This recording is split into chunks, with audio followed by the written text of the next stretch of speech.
how's everybody doing today? Let's put away the funny music. But yes, it is in fact time to remove, yes, all of the kebab. Hey there, sort of a demon. Thank you for checking in. Yes, it is indeed time. I think I need to rotate myself there.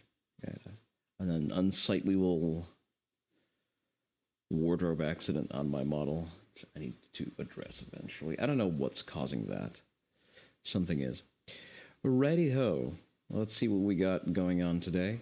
I'm not going to post the go live on Twitter. So, in the theme of removing kebab, I guess we're going to look at Japan really being on the course of having too much kebab. If anything, they already have too much kebab because, I hate to say it, but Kurds are just Turks that are also communist. So, it's, two whole reasons to dislike them.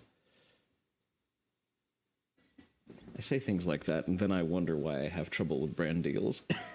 Why do you add kebab to Japan? There's absolutely no good reason to do that. All of their food is better. Well, you see, they have an entrenched class of communists who are acting as a fifth column, who claim that having kebab is somehow enriching and causes GDP growth. And a lot of their mainstream media is actually directly responsible for disseminating and manufacturing consent for that. So I frequently listen to the Asahi Shimbun podcast, the Asahi newspaper podcast, where essentially it's editorial staff going through sort of news, current events.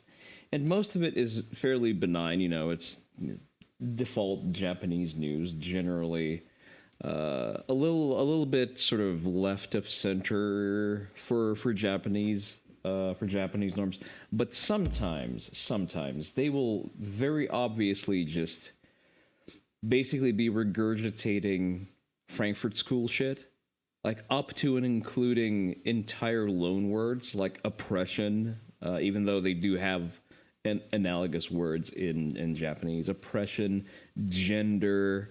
Like for example, the way you can easily identify an insidious communist in Japan is the unironic use of gender as a loan word, as opposed to seibetsu, which is sex difference. So the more you know. And the NHK seems to be more focused on the line go up side of the argument, but I've recently heard Asahi Shimbun do that. The way to spot commies is they always use the same word across every language. It demonstrates inflexibility of their ideology. They're also not particularly bright or impressive people, so they don't think about adapting the terminology. They just speak this buzzword soup, because that is sort of the cognitive heuristics that they've developed as they were inculcated into the cult. Many such cases. We also have new emotes. Let me show you. That's not the emote menu. Where is the emote menu? So I forgot where I assigned what, but this is I believe this is the tier 3 emote. So topical. This is the emote you use when you need to remove kebab. We have an animated emote for removing kebab. It's also the communists everywhere know their friends are to support them overseas. Probably. I don't think it's that deep. I think it's just that they're idiots and they have a very poor handling of their own native tongue. They've made an entire dictionary for themselves. Yes. The problem... It's not even a problem. It's a very consistent characteristic of communism, especially in its side grade in Western communists, is that they have doubled down on dialectics, and dialectics are reliant on using certain loaded terminology and manufacturing pre-assumptions of things that are actually not true. So they're basically trying to manufacture false axioms whenever they speak. That's why they're called social, for example, social justice is a very loaded term. these language games don't work well in an international environment because you would need to basically apply and adapt them to the to to the host country whenever you're trying to implement that. And again, these people are just not as intelligent, and fortunately, they are usually not linguistically inclined because the vast majority of them are talentless creatives with no marketable skills. They've made a dictionary of Newspeak into a new thing. Yes, but funnily enough, their dictionary keeps losing words because the rest of the political spectrum eventually starts using their words as insults, and they have to jettison them. Like, notice, social justice warrior used to be an unironic term, now completely unusable. Woke is now basically an insult and is being actively jettisoned.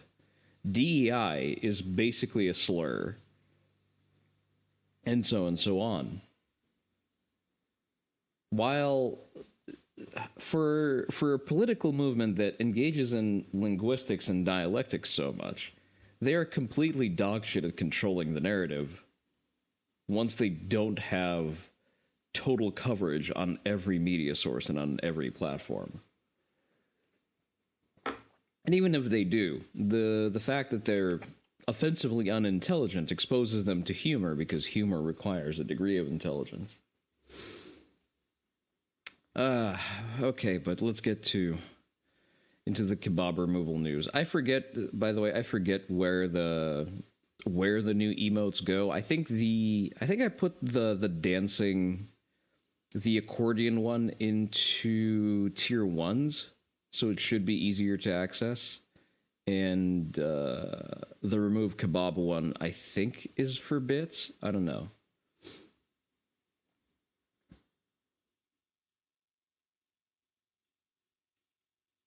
And they have to do things like the UK is doing vis-a-vis mass censorship under penalty of law. Hey, there you go. Make sure to use that in Kirsch's chat. I'm sure she'll appreciate. I'm not sure how caught up she is on the Yugoslavian lore, but I think we can definitely sell her on that. Listen, it pains me as an American to say, but I think we did the Serbs dirty, and maybe they had a point.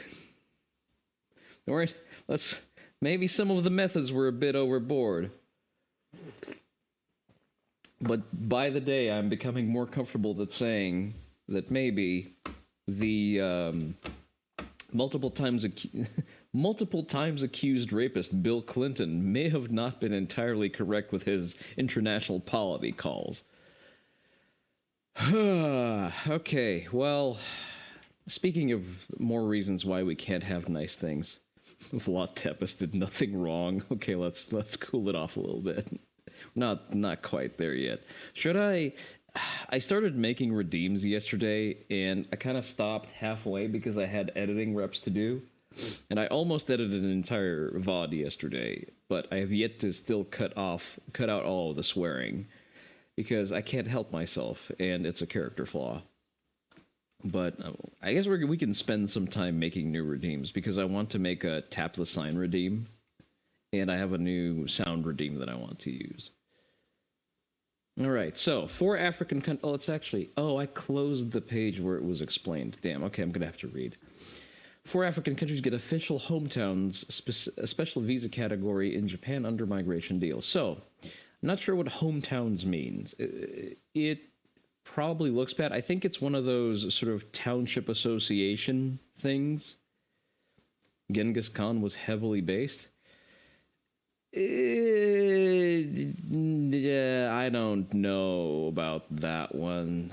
I feel like Genghis Khan and the Mongol yoke has really subverted the course of history in not a terrifically great way. They're responsible for significant culture loss and degradation amongst the Chinese, arguably softening them up for an eventual communist takeover.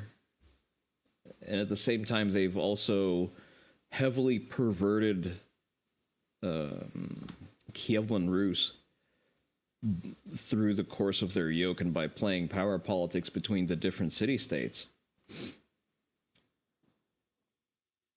Kievan Rus had well, it's not Kievan Rus at that point. It was basically a competition between Novgorod and Moscow. And the Muscovites eventually ended up victorious because they were backed by the Mongol yoke, basically governing on their authority, including participating in battles on their behalf, and sometimes with Mongol reinforcements. So basically, as the Mongol Empire dissipated because they lacked a coherent government structure, the Muscovites basically carried on as an heir apparent to them on the territories that they controlled. Some historians argue that it was actually the foundation for the consistently authoritarian ruling methods that were in place on Russia's territory throughout its following history. So you could make an argument of if it weren't for the Mongol yoke, Russia would have been on an entirely different developmental trajectory and wouldn't have ended up being a second world country in 2025. Okay, so I don't know why people still tolerate the current prime minister. I don't know what the process is for recalling him, but if I recall correctly, he's unelected because he's a stand-in for a previous prime minister who stepped down, and his approval rating is subterranean. The government of Japan has designated 4 cities as official hometowns for residents of 4 African countries from Nigeria, Tanzania, Ghana, Mozambique, offering special visa schemes. The concept is similar to Chinatowns or Little Italies in the United States. Chinatowns offer special visa exemptions? I was not aware of that. So it's basically going to be a racial ghetto.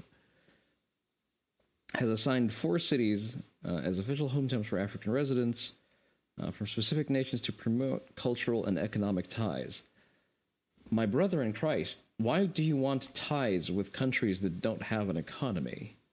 Why do you want cultural ties with cultures that haven't developed past the Stone Age? This initiative unveiled during whatever the fuck this is in Yokohama aims to strengthen bilateral relations. Why do you need bilateral relations with failed states? That's not something the US set up. This is a lie. Yeah, I know. Special visa programs will facilitate skilled African professionals. Are there any? From what I understand, the last skilled African professionals are South African farmers, and we have those now. To live and work in these cities while addressing Japan's labor shortage. There is no labor shortage in Japan. Japan's labor shortage is a self-inflicted injury. Let go of the fucking labor market. Let the free market balance itself out. Your wages will go up. Your tax revenue will go up. So if this shit isn't reverted, what are the odds these places become burned down wholesale within the next 10 years? Yeah, I'd say 10 years is probably fair. That's about how fast things are going to move. I would like to see the continued momentum of, for lack of a better term, the Japan First movement. I would really like them to gain more ground. I think Japan is a good country and it deserves its own Donald Trump as prime minister in order to prevent that from happening. They deserve a second term Donald Trump. Preferably to stay in power significantly longer as well, because there's a lot of work that needs to be done. I really like the Sanseto guys. I think that they have a very strong platform to unify the sort of... I struggle with classifying them, because I don't want to call them nationalists. I think that they're pro-domestic population, which is, sort of a normal stance to have. Originalists? You wonder if we can load them a few thousand ice thumpers under Japan law enforcement management? Oh, don't you worry, no, Terry. Japan has no shortage of neither manpower nor the training methods for their law enforcement to work. If anything, our law enforcement could learn a thing or two. Remember, they don't need probable cause to arrest you for up to 30 months. Well, not 30 months, excuse me, for up to 30 days. They have policing figured out. It's all an issue of political will. Scheme reflects Japan's broader strategy to enhance influence in Africa and manage demographic changes amid aging population. That's not how you address demographic changes. Importing infinity Indians and Africans does nothing for your aging population because they are not Japanese. I don't understand why Kishida struggles to understand that. Under the initiative of Japan International, I think isn't this part of the whole pressure of the International Monetary Fund? Basically, we loan you money, but in order for us to not bankrupt you, you have to accept infinity foreigners. And I can see Kishida being, just based on his interactions with China, he is just a limp-wristed cuck. So I see him being unable to push back on anything like that. He's not able to pull a Trump. He's not even able to enlist Trump's support to push back on this. But Kuro, you can't revitalize your economy without more insurance scams and fatal traffic accidents. Yeah, I know. Think of the funeral homes.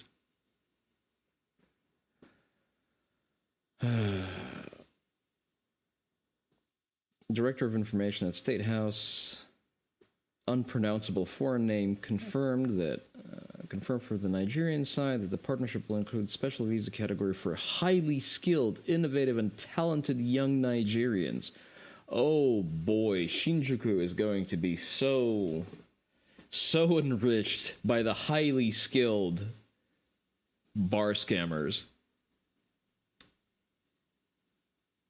Artisans and other blue-collar workers willing to upskill will also benefit from the special dispensation visa. Similar arrangements are anticipated for Tanzania, Ghana, and Mozambique, providing structured pathways, demographic pressures, and workforce needs. Japan faces an aging population with nearly 30% of its citizens aged 65 and above, and fewer than 60 working-age individuals per 100 retirees. This demographic shift has intensified the country's need for foreign labor. No. That's not what it needs. It doesn't need foreign labor. It needs restructuring your goddamn nanny state.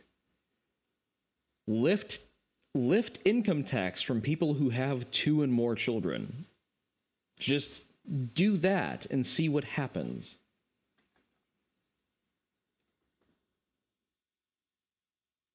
It's not that, so you see, Digby, it's not that Japan as a whole has embraced the neo-lib strategy of line goes up. I think it's Kishida's spineless government that's accepted the playbook that's being given to them. I don't know if it's by the UN or it's by the WEF through other proxies, but it is entirely a Kishida and the ruling party problem. So we have to get Unryu elected. We have to get your wife into parliament. Come on, man. We need to help her fundraise. Get her a speaking coach. The gal needs to do work. No, the population is actually not very happy about that, and they are becoming more grumbly by the day. So that's that, and that's represented in the results of the last election. Line go up, so must be good thing. Sort of a demon. As shown by the UK, the line doesn't even go up. That's the thing. These are...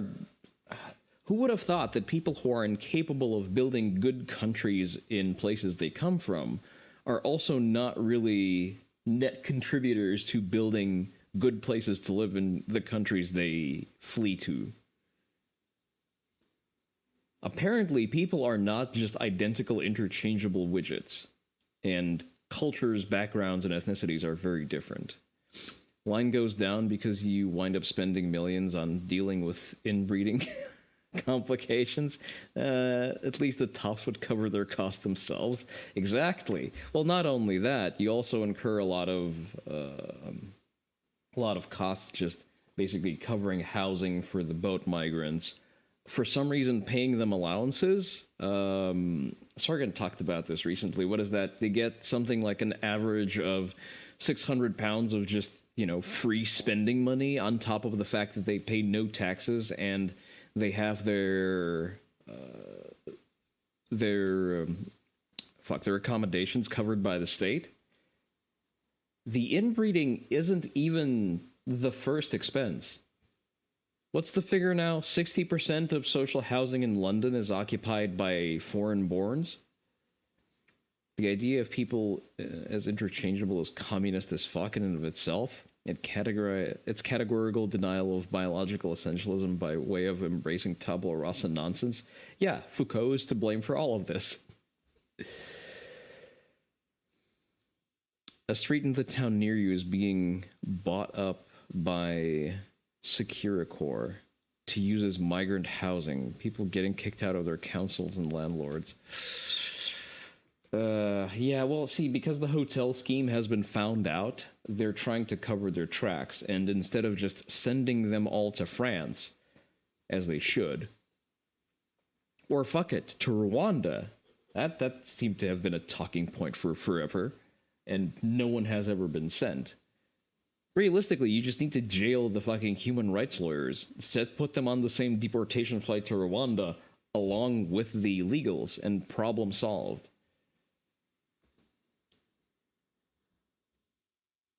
That, and you for some reason have a newly installed Supreme Court, which is very different from our Supreme Court. Send them to France and just give them guns? It's not an entirely bad idea.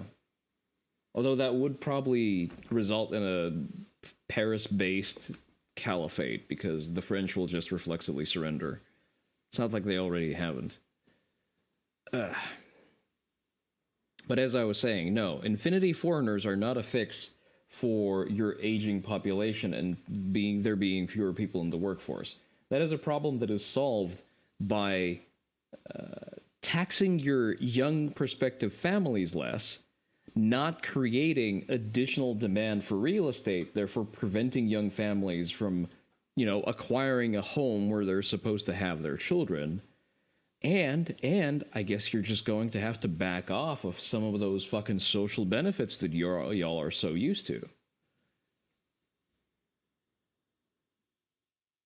The UK Supreme Court was introduced to bring you into alignment to US legal norms, EU's legal norms. Yeah, so I hear. I have articles of clothing that are older than the UK Supreme Court.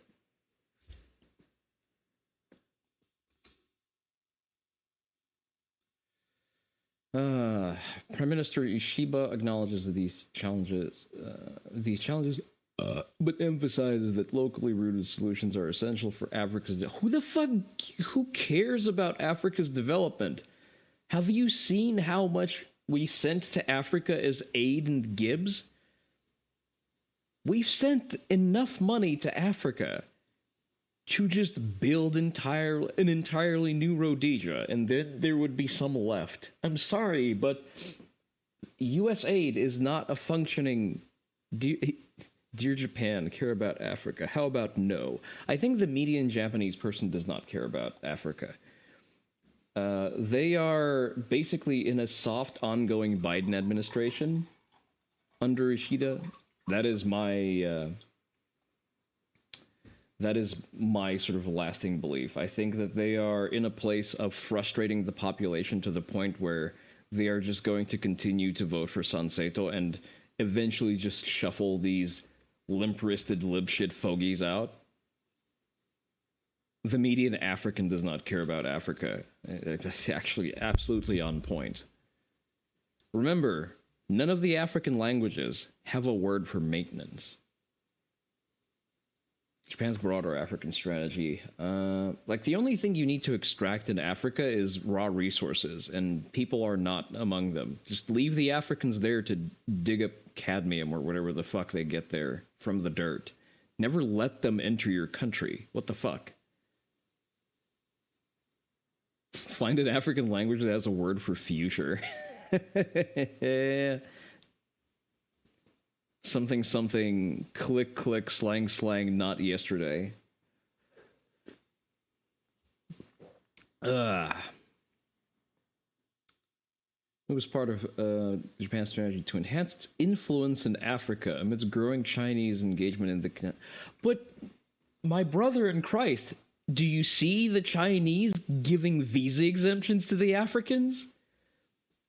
This is fucking Vivek Ramaswamy all over again. Bro, you have to take Infinity Indians to beat China, bro, please.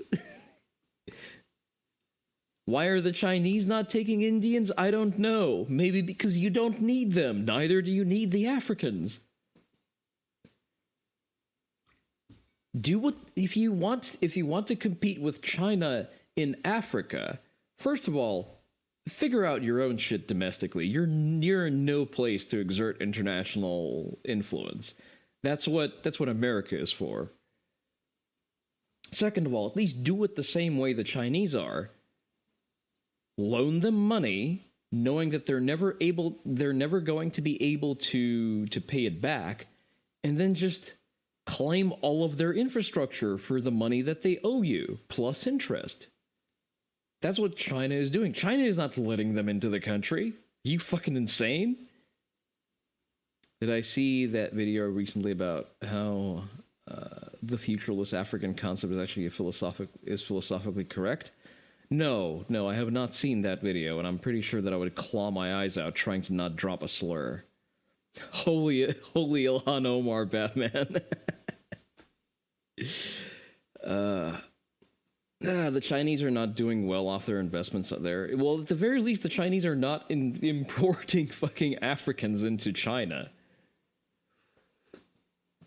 You'll go get it. I do not promise that I will see it today, no Terry. I would prefer to not spend the entire day malding, and we have some backlog that's going to induce that in me. And Prime Minister Shiva also announced a $5.5 billion investment package in... My brother in Christ, you run a deficit economy. Calm the fuck down. You can't tell me there's a labor shortage because you need to pay pensions to like 4 out of 10 people. But then say, but also 5 gorillions to Africa. You do not have the resources or the clout to establish a Pax Japonica. I'm sorry. You are forever now a U.S. sentinel. You are now forever a U.S. satellite.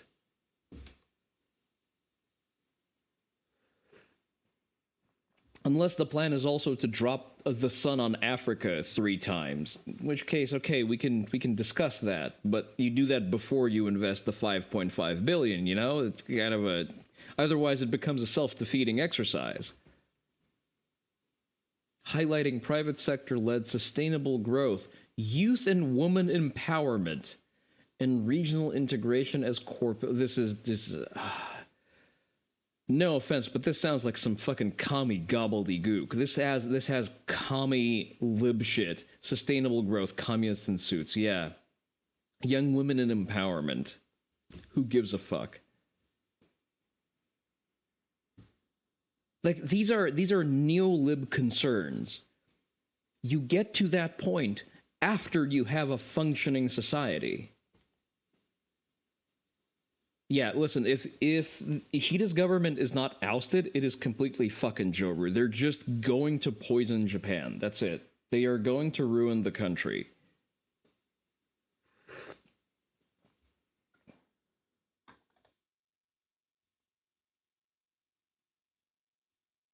Aren't there a great number of historically powerful and effective Japanese women?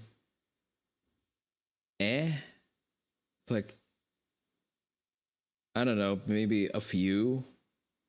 You need to understand that Japanese culture understands that women are powerful and effective in ways that are different from men. There were influential women in Japanese history. You don't think they ever needed empowerment. Well, they did sort of onboard a lot of the, again, blatantly communist talking points about, having divergent social roles, and Japanese society is very male centric. But at the same time, it is predominantly meritocratic, and it is, at the end of the day, it is a society run predominantly by men, just because that's the organic outcome that you're going to get in any system that's not being strangled by DEI. Because men are typically the ones who are going to work long hours. They are the ones who are going to dedicate themselves to their job as part of their organic drive for achievement. And the thing that people complain about as being toxic Japanese work culture is actually how you gain success in, well, pretty much any work environment. Like, for context, I definitely don't work for a Japanese company. And I've been working... I'm not on the clock, so I don't have, like, billable hours. But my normal office hours are from 9 to 5. I've been working up until, like, the early AMs for the entirety of last week, just because there's so much shit to do. And I do that with an understanding that I would like to see consistent professional growth, and that's just a normal expectation in a corporate environment. Oni wife could not cut it. She couldn't cut it. Like, she struggled with a normal 9 to 5 without having to sort of jump over your own head in order to attain increasingly lucrative positions and opportunities inside of a company. That's why I just retired her to the home, to not have her go into the workplace, acquire unnecessary stress there for, like, whatever pittance are going to be paid in a white-collar job. Or either in an entry to mid-level white-collar job. It's not what women are built for. They do not thrive in that environment. I thrive in an environment where I need to fly halfway across the country and then spend my entire weekend running around looking for scalps to claim, so I can put those on my board as performance metrics that I can then bring to my boss saying, hey, I think it's time for a title change and a salary boost. Because I did good shit for you. Women are just generally, on average, not built for that kind of lifestyle. They lack the necessary drive for the hunt. That's perfectly fine. It's not a deficit of theirs. If I had to run a household, I would probably just go fucking insane and blow my brains out.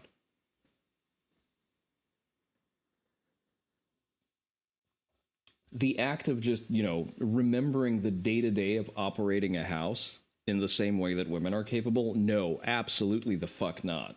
I cannot be trusted to pick out good produce most of the time, because I do not pay granular attention to, I don't know, smells, discoloration, or whatever the hell else. Looks generally edible, fine, I'll eat it.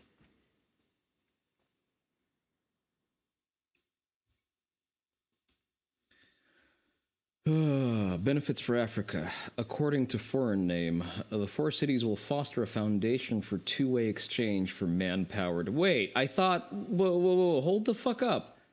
But isn't Japan in a labor shortage? Who the fuck are they sending as part of the two-way exchange to Africa? Add value to the economic growth of Japan. I would really like to see that business plan. See, that's the thing. None of these fuckers ever produce a forecast. None of them ever produce numbers that they commit to, so you can come back and then point their fucking face at it, saying you are an abject failure at best and probably just a fraud. Yeah, why fucking exchange? Why? Why do you have an exchange program of people if Japan if the Japanese guys are as good as the ones they're sending? Exactly. Yeah, that's the point. What people does Japan have to send? I don't know, managers, I guess? So there is a practice of Japan, or rather of Japanese companies, seconding mid to senior level management to regional offices in order to build out processes. That is part of their economical expansion to real countries, not Africa. You can do that if you have, you know, like a functioning society. The Japanese are not frontiersmen. So unless they're sending the IDF to take over the said African country, I don't know what the plan is here. Because I've seen the Japanese managers in media companies. There's a shit ton of Japanese managers in Nintendo, in Bandai, here in the US. There's a shit ton of Japanese upper management in Konami. Same for all of the heavy industry companies in Japan. Banks, Japanese banks, are usually locally run by at least one Japanese person. So whenever you look at things like Hitachi, I'm blanking on my other sort of heavy industrials right now, but that one's just top of mind. Or when you deal with, for example, any of the Japanese banks, they always have a Japanese upper manager here who is here to establish processes. But that does not work in a country that's a failed state. Who do we talk to send a consultation to Japanese companies so we can tell them to not trust certain individuals in the West to not do their fucking job? Well, see, again, it's a problem of separating Japan as a whole, because just as the US is not a monolith, Japan is also not a monolith, despite having a third of our population. This is a push by the Shiba government. This is a failing, ineffectual regime that it doesn't have a political will to do anything realistic, who is, for some reason, just trying to sell their country down the road. I assume there is a WEF position waiting for Ishiba once he is finally ousted, if he does enough of a job of subverting Japan. The Japanese corporates are ruthlessly effective.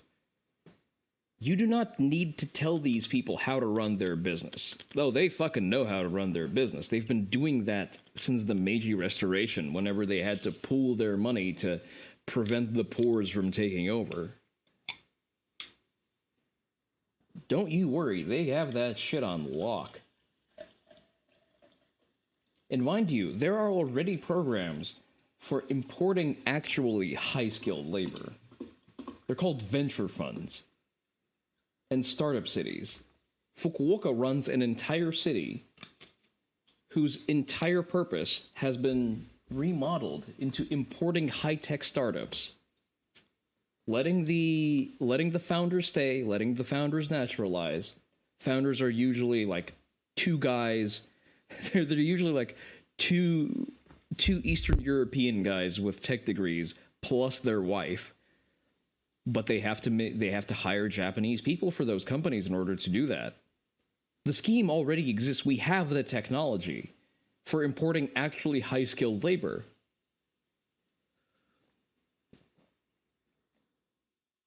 I mean, in terms of Western cooperation being betrayed by communists, where they don't think they need to oversee them. Again, I think the corporates have that figured out. They know what they're doing. It is a government problem. When in doubt, it is always either the communists or the government's problem, or both. But okay, we got some blazing commentary on Seattle. Apparently, Seattle is still a shithole, and I for some reason fail to be surprised. Keep your eyes on this father who enters the ice unwarranted and pushes not one. So I like Midwest safety. I'm not a fan of the AMRs. The text-to-speech has become grating.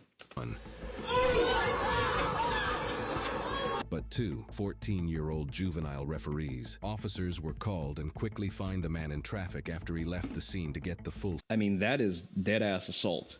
I'm sorry. There is no context in which a grown-ass man needs to walk up to two juveniles who are not currently engaged in anything that you're trying to prevent and just, push them onto the floor. Because, like, what exactly are you doing there, big man? Fuck it. I remember myself at 14. I would have probably just fought the guy. Not many communist parties left in the UK. The Great Rejoining is almost complete. Now they're competing for the Communist Party. They're even advertising in public now. Don't you just have the Labour Party? Because my impression was always that they're just the Communist Party. Didn't Angela Rayner put some commie cucks picture in her office once she was installed? Story from him. Can you turn the vehicle off, step out for me? Thank you, sir. You are being audio and video recorded. Yeah. Step back to my car, please. Yeah. Any weapons? No. Oh. Were you just here with him at the ice rink? Yes.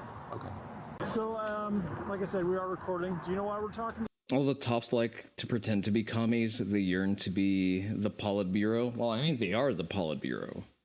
See, I don't think Keir Starmer pretends to be a commie. I think he's just he's just retarded enough to be one, as is the rest of the Labour government.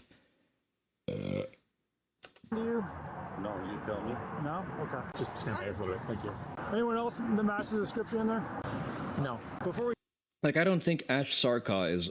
I know she's not in government, but humor me. I don't think Ash Sarkar LARPs as a communist for clout. I think she's just that congenitally retarded, and she's a genuine communist.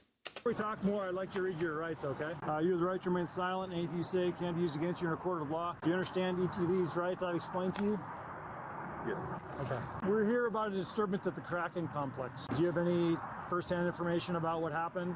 Some type of ice hockey thing? No. Okay. Nothing you want to talk to me about? Okay.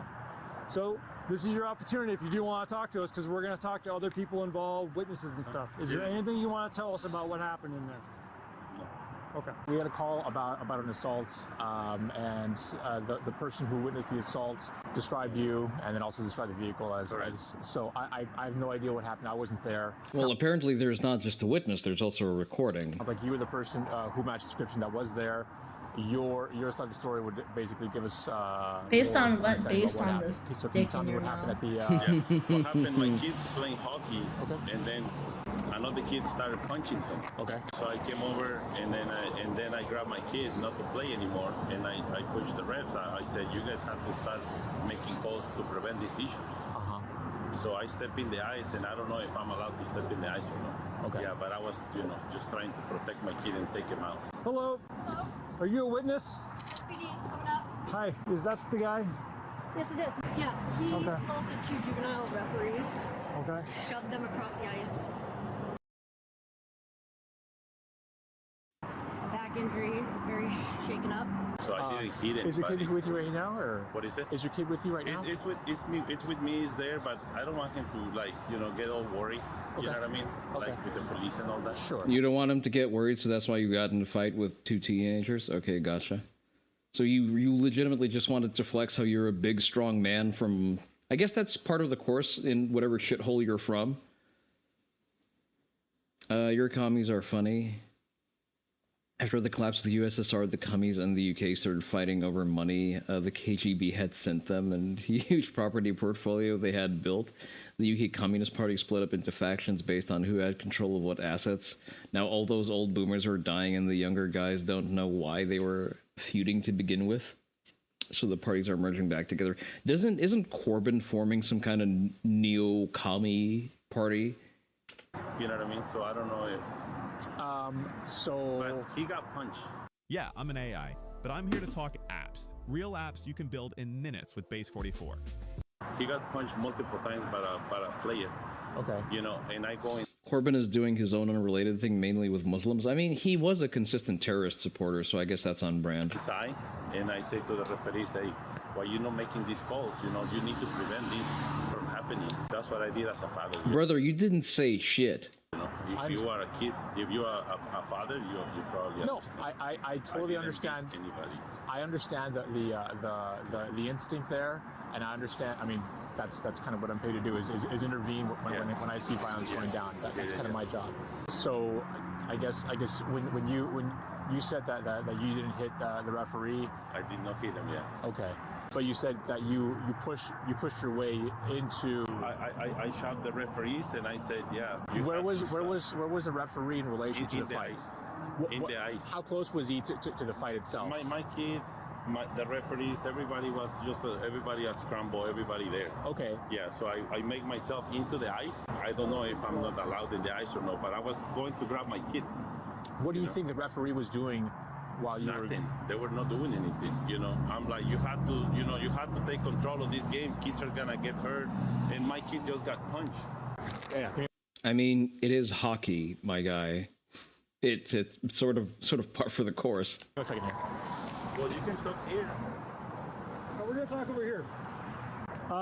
That's the witness. Yeah. She says that witnessed him push 2 referees violently, and she says one may have a back injury. I got a clean record. You can look me up. Sure. I'm not a troublemaker or anything. I'm just a dad, man. I don't know, your accent doesn't indicate a clean record. I would like to know how you ended up in the US.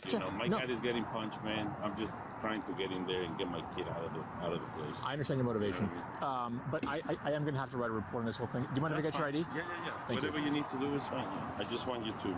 No worries.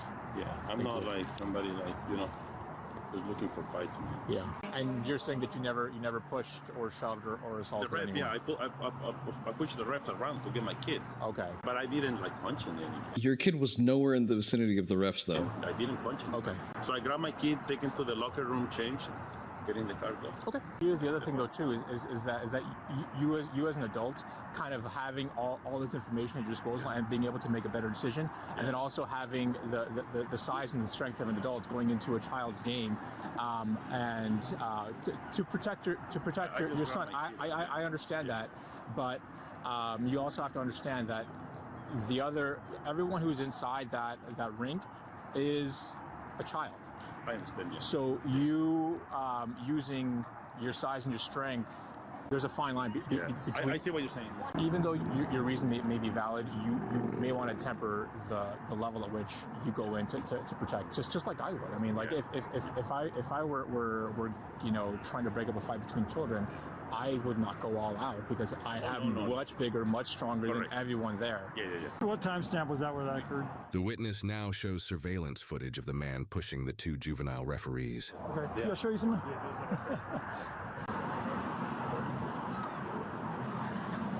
And one of them's, I guess he's requesting medical aid now. Okay. 8th grade. So yeah, we're gonna. We'll get that. Yep. Thank you. You realize there is video, right? Yeah. You realize there's video, I right? have to let you know also that the referee is a child. I think he could figure that out. If the ref wasn't a child, I think that Pudgeface McPoon the Lou here wouldn't probably instigate that fight because he understands that he would have probably been knocked on his ass by an adult hockey player, even if it's a ref. And that the referee was not anywhere near, as you said, near what was going on in the fight. I just saw some of the video, and the video also shows you going directly towards the referee solely for the reason of pushing him off of his feet, and he lands on his back. A child. Yeah, I did not know he was a child. You did not know he was a child, brother. The ref is 5-0. What do you mean you didn't know it's a child? It wasn't my intention. My intention wasn't to. And that act in itself was not in defense of your child because the referee was not involved in the assault. The referee was not causing anyone harm at that point. The thing is, like if... So, I understand you say that your intention was to defend your child and to extract your child from the assault, but the added fact that you go directly towards the referee, again, this is what the video shows, to push him. So this is an important demonstration in how social contract and high-trust societies work. You can only have a society that works on agreements when everyone, or at least 99% of the people who participate in said society, agree on the rules, and I mean like agree on the plain text of the rules, and follow them, as opposed to, I do whatever the fuck I want, in the hope that I will get away with it if I lie enough. Because the second approach is why shithole countries are shitholes, because that is the predominant way of doing things. Scamming, lying, sidestepping the rules. That is a general indication of a dysfunctional society. And people from those dysfunctional societies, when introduced to a functioning societies and failing to adapt because they realistically face no pressure to adapt, are going to dissolve your society next. And that's why Seattle is fucking Seattle. I didn't know this significantly shorter and skinnier person was a kid. Off of his skates onto his back.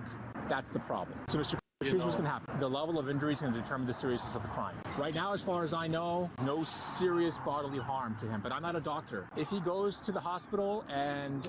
If the child's parents are at the very least savvy, they need to instruct the child to say that he now has constant chronic pain. Up until the point they get a judgment of... they need to file a civil suit for pain and suffering. And then this guy is going to be on the hook for paying compensation until the end of his natural life.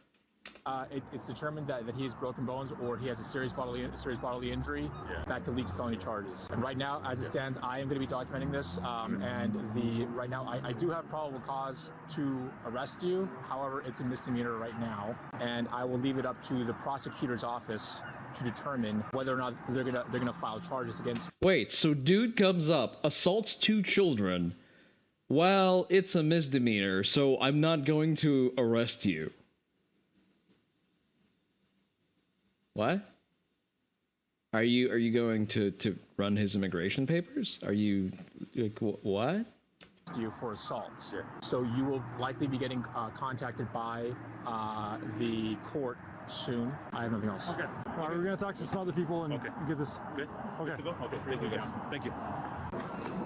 Look at him, he can't wait to border hop. You're open for an arrest. Did you not see what... You saw the video. With all the evidence, he's going to get charged with assault. It doesn't mean we have to book him into jail. No, that actually means that he's a violent fuckwit, and yes, you need to book him into jail because assaulting people is wrong. Booking him into jail doesn't further that process at all. I'm not sure that's entirely true. Is a perfectly acceptable resolution of this. He's going to face legal consequences. We have good video and we'll figure this all out. Okay, guys? Just because someone doesn't get booked into jail doesn't mean that a criminal case is not proceeding. Okay, I think it's a very strong criminal case. That's up to a prosecutor. Okay. Masks in public in 2025. Seattle is never beating the allegation. This woman is a cop with more balls than the responding officer. I mean, it's Seattle. It's a city that's comprised entirely of hobos and soys, and Chinatown. Chinatown is actually pretty... I don't know if it's Chinatown formally, or if it's just the Asian Quarter, but the Asian Quarter of Seattle is actually pretty nice. They police their own neighborhood pretty well. You don't have a single hobo camp. The restaurants are nice. You know, it's almost as if it's up to you to make sure that you don't live in a shithole. Okay. As a law enforcement officer witnessing it happen, and I'm reporting it to my fellow colleagues, it's a bit disappointing in that regards. Oh, she's an off-duty cop. Damn. Okay. You know? So. Awkward silence. Dress him down, keep going. The coach now shows an officer the surveillance footage again and voices his displeasure at the outcome of this situation. At the end of the day, he opened a closed door, he entered the ice, and assaulted 2 14. Yeah. I hope somebody's headed to his house. Is he in cuffs? So... Here's the thing.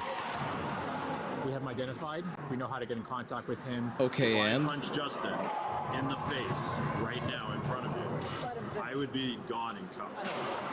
I would put you in handcuffs for my safety and for yours, and also for Justin's safety. I would investigate what led up to the punch itself. If Justin has a broken nose, now we have a felony assault. And that felony assault will be looked at by the court more seriously than if you shove Justin. And it's different with a minor, I will add. Right. That's That's assault of a minor, that's jail time. as long as we know who it is. So he was let go? Let me finish my investigation first. But right now, as I mentioned, You were shown the surveillance footage, my guy. What fucking investigation? I don't understand if this is downstream from the DA's office, if this is just the playbook that Seattle has to follow, or if the cop is just so low T. before, I have faced... Then again, like if you live in Seattle voluntarily, there's no way you're within reference ranges. all this investigation to continue. So...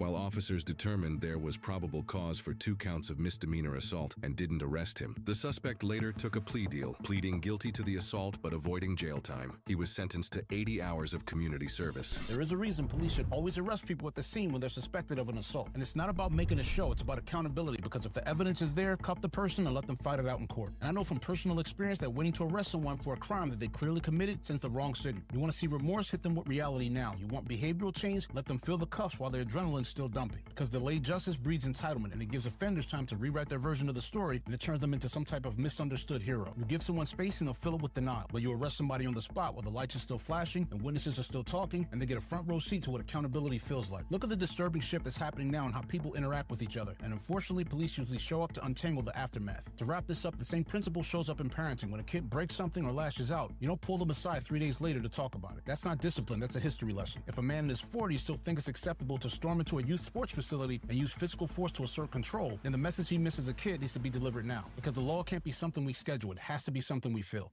Yeah, exactly. Break his fucking face on the hood of the cop car, put him in uncomfortable cuffs, and stuff him in the fucking car. Jesus Christ.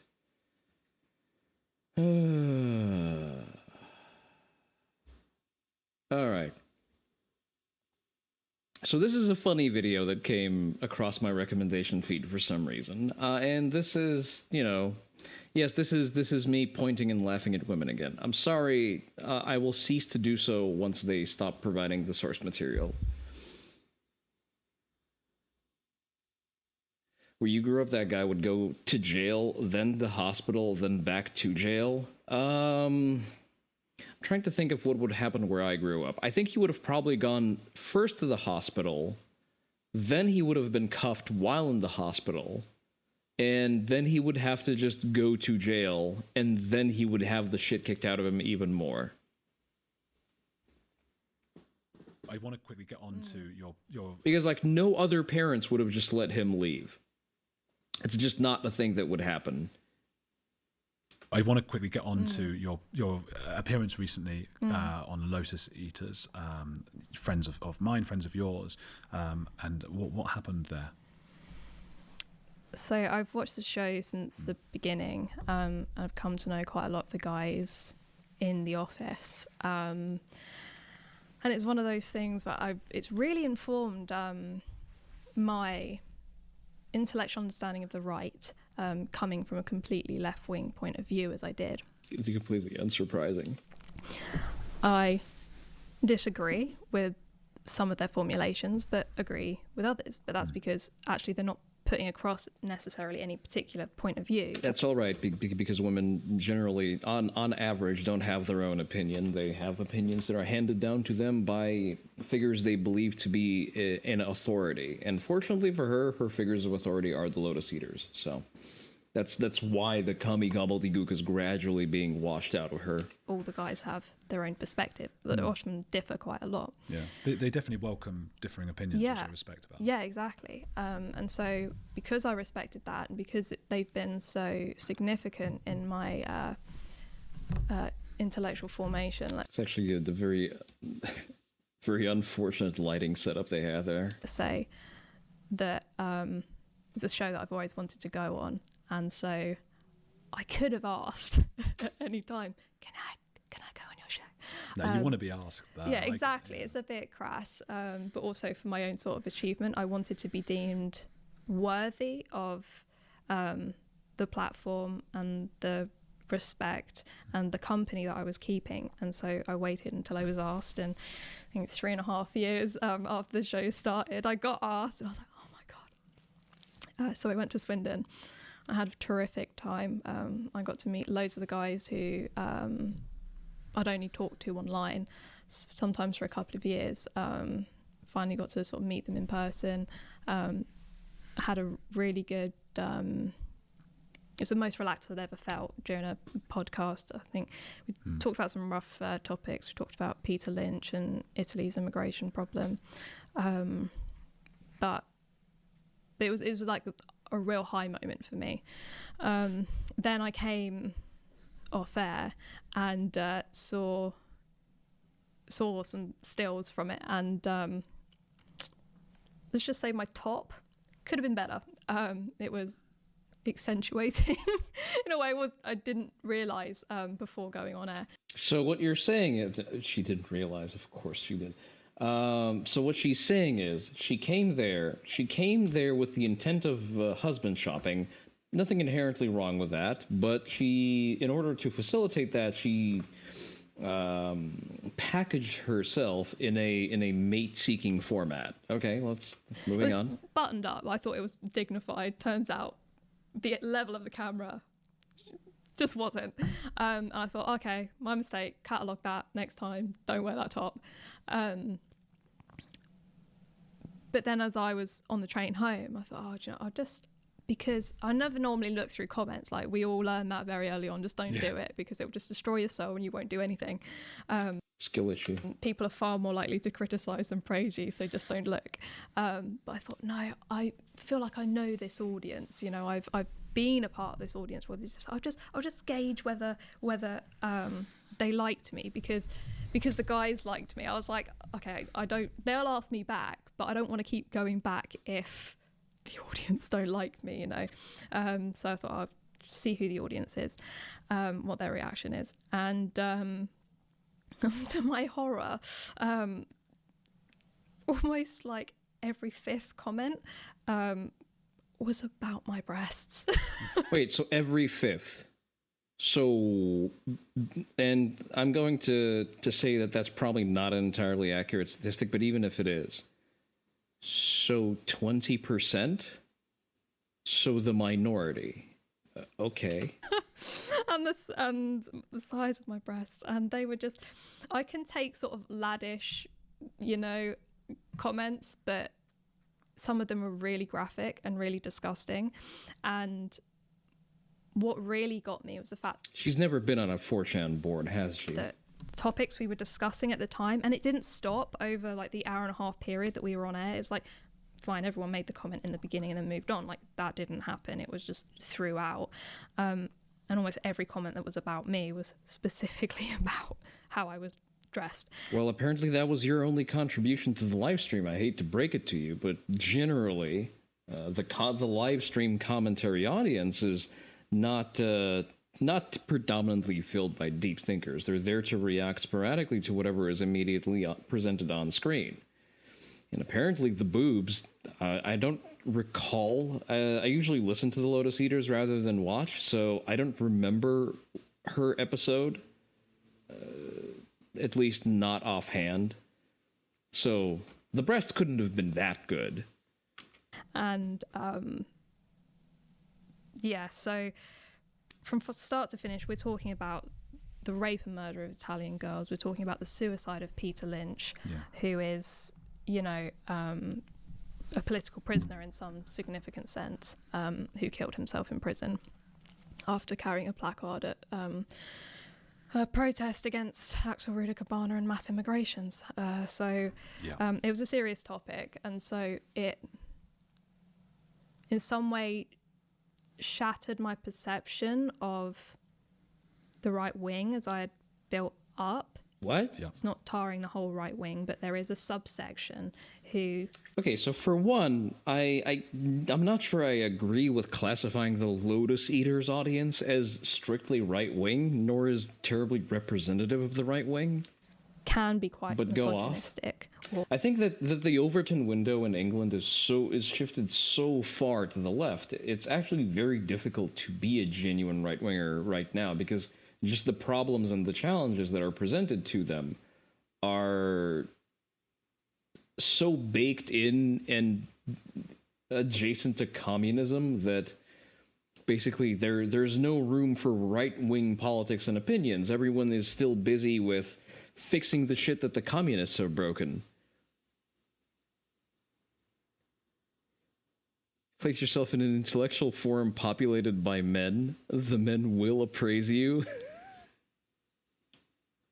What is this poorly disguised feminist twaddle? It is exactly that. Or, frankly, are misogynistic, who the right are afraid to address. Afraid they are to part of their address. audience who are earning the money, and it's something I didn't think really existed. So let's reconstruct the sequence of happenings here. Woman suffers a self-inflicted incident of poor outward image from a minority of the, self-admittably, from a minority of the audience. From roughly 20%, which I think is actually 10. And then she goes straight to, well, they are misogynists. And the right wing is afraid of addressing the misogynists in the room.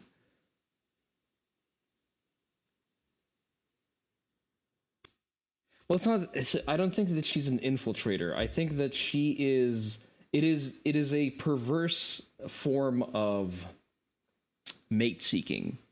She likely has not found any suitable men amongst the left. Big surprise. And she's gravitating towards her perceived high-status men in the form of the Lotus Eaters. And, you do have your pick of the litter there. It's very similar to how some girls join martial arts schools, basically husband shopping. So, not an invalid tactic, but because she has encountered an incident of that offends her sensibilities, her immediate instinct is to lash out and point fingers. Go where the prey is, exactly. It's just that smarter women know not to do this. It was just, hearsay and rumours, because every man I've ever met on the right wing has been an utter gentleman. I've been treated more like a woman and far better as a woman since transitioning from the left to the right. So it's a bit of a shattering moment, and that hurt. So nothing happened, but she feels bad. She feels yucky, even though nothing happened. Even though the people she interacts with are still perfectly good people. They did not do anything to offend her sensibilities. None of them did anything untoward. She lacks... Well, I mean, she is a woman, so... Just because I'd had such I'm never beating the allegations.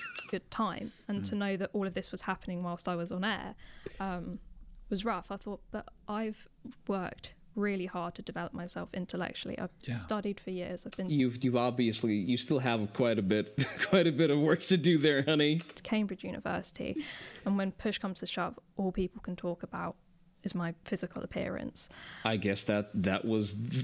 That was all of the value that you've contributed to that episode. I'm sorry, hon. And I thought, after a point, because it wasn't just 1 or 2 or even 5 or 10, it was getting into the hundreds, and the producer told me he had to delete some pretty graphic ones. So I thought, I'll say something, that I didn't like the fact that people were making these comments. I feel personally slighted, so I will cause a scene after the fact that will do nothing, but I will feel vindicated, is what she's saying.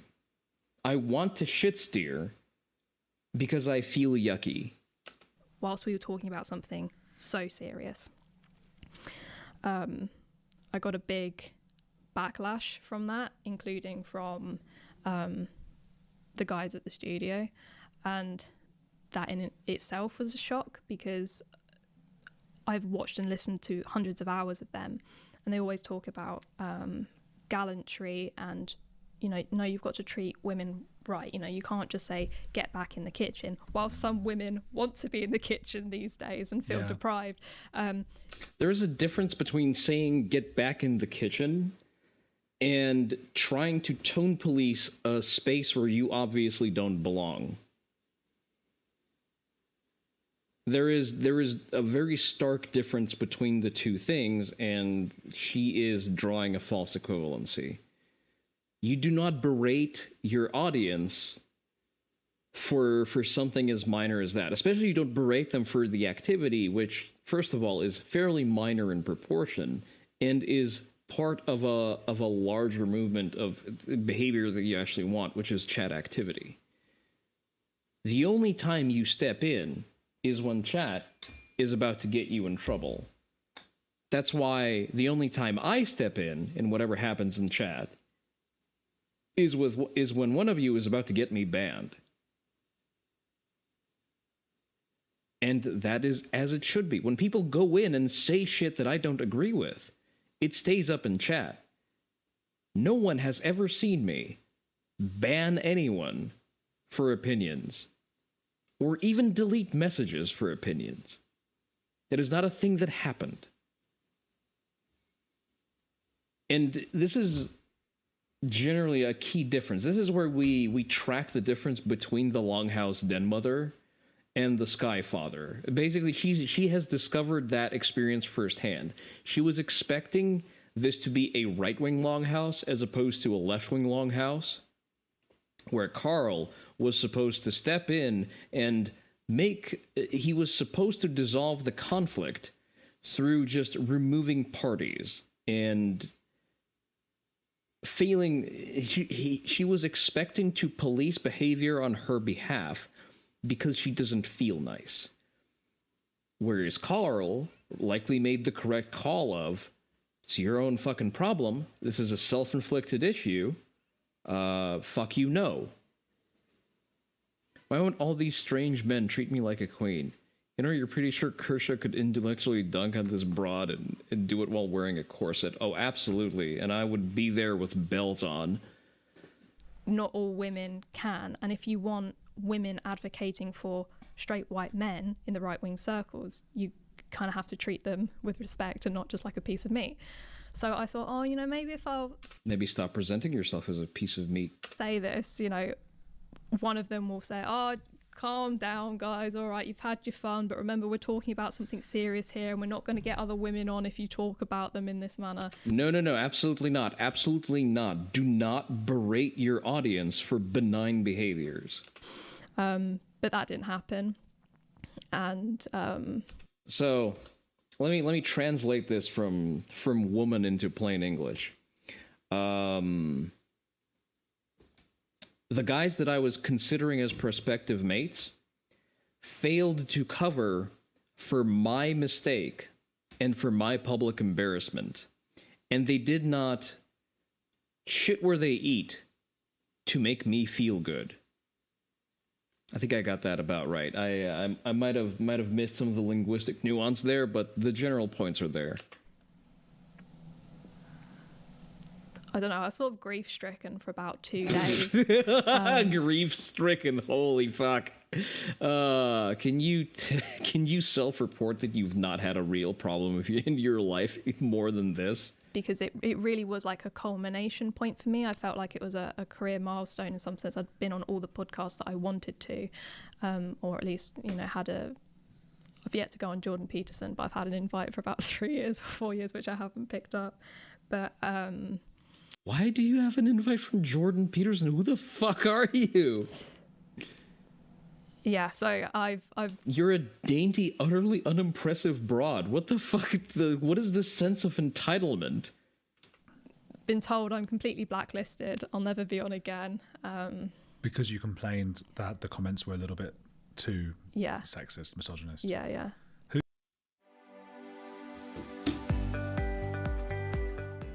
Introducing. Who blacklisted you? This is aggravating. Cole. And he did right. Yeah, you obviously come on to shit steer. Talking about titties is not hating women. The female mind cannot comprehend.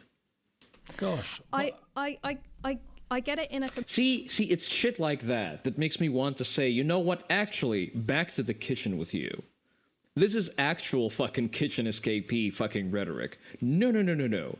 You want to tone police? Get the fuck out. Capacity, and I think, well, I know the boys certainly felt betrayed, and I understand that because these circles are very tight knit, and everyone has a high trust culture because we talk about such difficult things. But I think they perhaps underestimated how much I felt betrayed as well. Yeah, the difference is that that's entirely self-inflicted and mostly imaginary. That sounds like a you problem. Hard one, isn't it? I guess because they're most of them still are friends of yours and mine, but I don't know how hard it is to just say, guys, this isn't right, you know. And it's not the whole audience, right? And I said, yeah. You know, it's not the whole audience, but nor is Carl responsible for them. No. But I think you can still come out and say. So we're still assuming it's 20%. So for what the fuck do you want them to do? Do you want Carl to take time out of the podcast that only has like a 90-minute runtime? You want him to take aside time that would have been otherwise used for content and dedicate that to berating a minority of the audience, berating his entire audience for the benefit of the minority of that audience, while not really generating any kind of value, while embarrassing himself for having to do that, and realistically, by making the audience angrier and goading them into doing more of this. This guy is not interviewing her. He thinks this is a date. I don't know enough about the guy to say that. I can neither confirm nor deny. Say something in the middle as, you know, hey, I'm not responsible for this. However, come on, guys, this isn't right. You know, we talk about treating women a certain way, and you're letting it's that old cliche, you're letting yourselves down. Wait, what do you mean you're letting yourselves down? I believe we've already established that none of them did or said. We've already established that none of them has done or said anything untoward. How are they letting themselves down, quote unquote? What the fuck is this? Yeah, I think my horror was mainly the fact that my vain self went, but I've worked so hard and I'm so intellectual. Why can't they? That was just my ego. But I think the real horror bit for me was the fact that we were talking about the rape and murder of children and the suicide of a political prisoner. Yeah, and you decided to do so with a low-cut top with your tits hanging out. But those guys couldn't. And the thing is, it was alienating for the other women in the chat as well. Yeah. You know, I saw them sort of going, oh, God, you're disgusting. Like, stop. Yeah. And these are not things that Carl and Connor and those guys stand for at all. No. They're not at all. So I feel that could have... I don't know the ins and outs. I'm sure they would have a different view of it. Maybe I'll ask them at some point. Yeah, but we talked about it before we started just now, because I had a similar experience on Tim Pool's podcast where Tim was very nice and polite and lovely, and a couple of the other guys I found a bit, I don't know, but they were all fine. And it's that feeling of you didn't realise it, but when you were on and when I was... This shit is why Linus refuses to be on his own with women. Despite the many attempts by the U.S. tech firms to and Galois, yeah, good for him.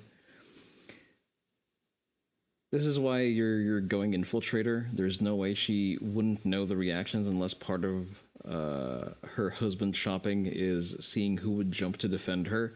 Well, again, infiltrator implies ill intent. And I think there's nothing intentional in most of the things that she's done throughout her life other than trying to husband shop. If you mean infiltrator in the sense that she's not truly part of the scene, listen, most women don't have their own opinions anyway. They just adopt the opinions of whoever is fucking them hard enough at a given time. But,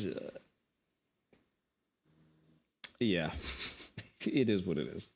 On. I'm sitting there smiling along, nodding along, like laughing with everyone, thinking I'm part of this. I'm such a good, this is great, and all of that. And then went back to my hotel room in Virginia, or somewhere around there, and then rewatched it, the same thing, and every other comment in the chat, it must have been thousands, just going, Jew, who is a Jew, why have they got a Jew on the show, why have they got all of this stuff, and you feel humiliated, because it was like, you look at yourself smiling along like an idiot, while actually that's what tens of thousands of people are thinking and saying.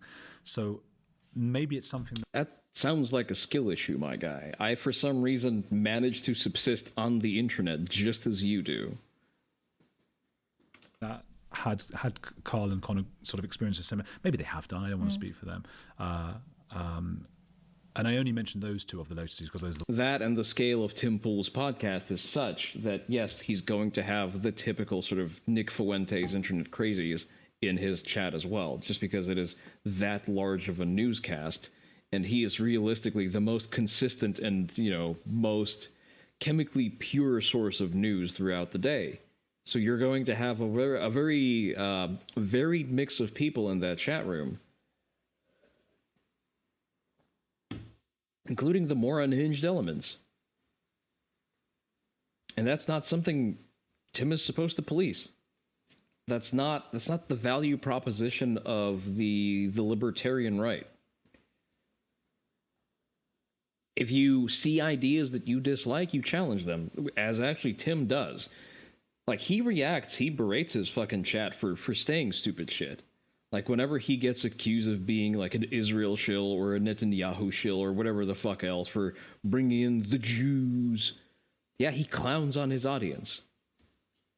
Because, A, his audience is not a Lotus Eater audience, it is a significantly wider audience. The Lotus Eater audience, you need to understand, is also a pay-per-view audience. You can't just waltz in and comment on shit. You need to pay a membership to leave comments. So the reactions are going to be very different, but also, you put out shit on the internet. If you can't deal with people calling you funny words, my brother in Christ, how is cyberbullying even real? Just turn off the fucking phone. Just leave. The ones I know. I don't know the other people necessarily. I find that sad, and I'll have to, next time I speak to them, and wonder what was up there, because it's not hard to do. We're not responsible for comments. I do get people commenting, guests saying, hello, someone's put this in the comments, do you mind going and deleting it? And I say, I'd never delete them, because people then, and it's conspiracy. It's too much to get through, it's and too blah much, blah. but I'm sorry it happened. If you can't take the heat, stay the fuck out of the kitchen. Happened. Just a personal message. I'm so sorry that they are saying these things to you. And well, I wrote. Why are you sorry that they're saying? Are you saying these things? What the fuck does this have to do with you? I wrote to Carl and apologised and said, look, maybe I went too far in how much I kicked up a fuss. I understand that maybe it was interpreted as a criticism against the whole audience. It certainly wasn't. You know, I love and respect you guys. I've told you this. But he never replied to me, so. But Carl has a softer side, and I know. He does go back on, there are things that he did, and then he's gone back a few years later and said, oh, I shouldn't. So I just say that because I think there's probably hope for your friendship. I think I'm sure that there's room to navigate in there. I don't think that's forever blacklisted. No, I mean, I certainly still have a great amount of affection for them. It was just a culture shock in many different ways. If ever there was a woman moment so chemically pure. Alright, we need a palate cleanser. Apparently entire cities are getting deported. You love to see it. Give me a moment, I need to turn on the lights in my studio.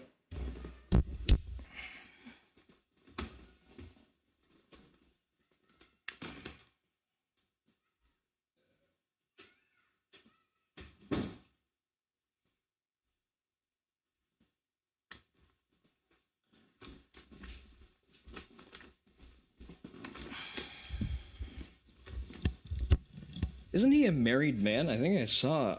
I thought I saw a marriage band on his finger. What happens when an entire city essentially comes to a standstill because many of its residents are afraid to be outside? Huntington Park, California now feels. If you're afraid to be outside, why are you in the country? It has a bullseye on its back because of ramped up ice raids. So almost half the the people living in some California towns do so while living in America illegally. And while the lawless residents of these cities gripe to the news of how ICE raids are shutting down their entire economy, critics say they've got no one to blame but themselves for encouraging people to break the law. And as you're about to see, there's more than one town in America where this is happening. The once vibrant city center has now become eerily quiet. It's nearly 96% Latino, and as many as 45% of its residents are undocumented. How the fuck do you have a city where half of the population is illegal? I am sorry. What? That's not a thing that should exist. California? Well, the point stands. That should not exist. How are you participating in society without legal status? I need to show my ID to do pretty much, well, butt fucking anything. I bet you money they all vote? Of course they do. We see stores that are open, but they remain with the gates locked. Because the reality is that folks are scared of coming in, that folks are scared of being taken. The percentage decline would equate to a loss in California of more than 271. I love how they're just orbital dropping out of unmarked vans. I love that so much. 1,000 jobs for citizens and more than 193,000 jobs for non-citizens. Edward Flores, lead author Who cares about fucking jobs for non-citizens? of the report, told Cal Matters, if there's disruptions to the work that undocumented immigrants do, it has ripple effects. Now, they said they wanted her undocumented husband, who did serve time for a violent offense, but that day she was questioned. Wait, how the fuck do you serve time for a violent offense as an illegal, and yet you are still somehow out in the population? It's more of a rhetorical question, but, you know, I would still like to know the logistics of that. Not released. Now listen. He said that they're after my husband because he doesn't have papers and he has a criminal record from 9 years ago. Downtown Santa Ana has slowed down. This is 4th Street downtown, and you just saw one car pass? Shops are closed, sidewalks are quiet, and Good. street vendors are scarce. Federal agents do not need an arrest warrant from a judge in a case like this. ICE officers have the authority to arrest aliens without a judicial warrant. Absolutely based.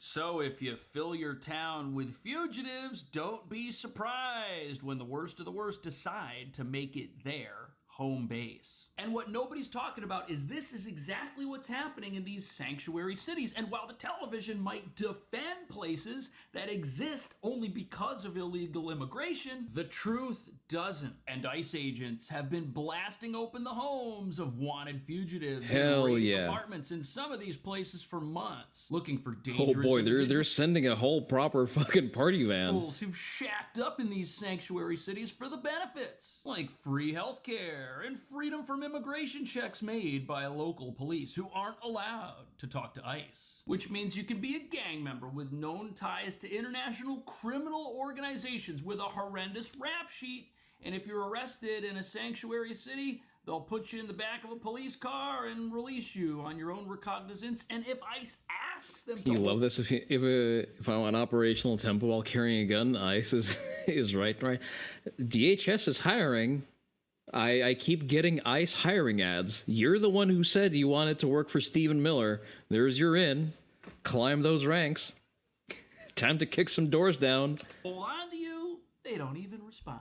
But this has allowed these communities to become bastions of guerrilla armies of criminals who hide in plain sight knowing their radical neighbors will throw themselves at police to defend their neighborhood, thinking that law and order is somehow evil, even though ICE is out there trying to save these places from themselves before they fall apart. Which brings us to the real reason some of these cities and towns are entirely abandoned at this point. If you've got half your population who's not even supposed to be here and you've allowed that to go on forever, when law and order finally shows up, that's gonna cause a lot of problems, and those problems are entirely self-inflicted.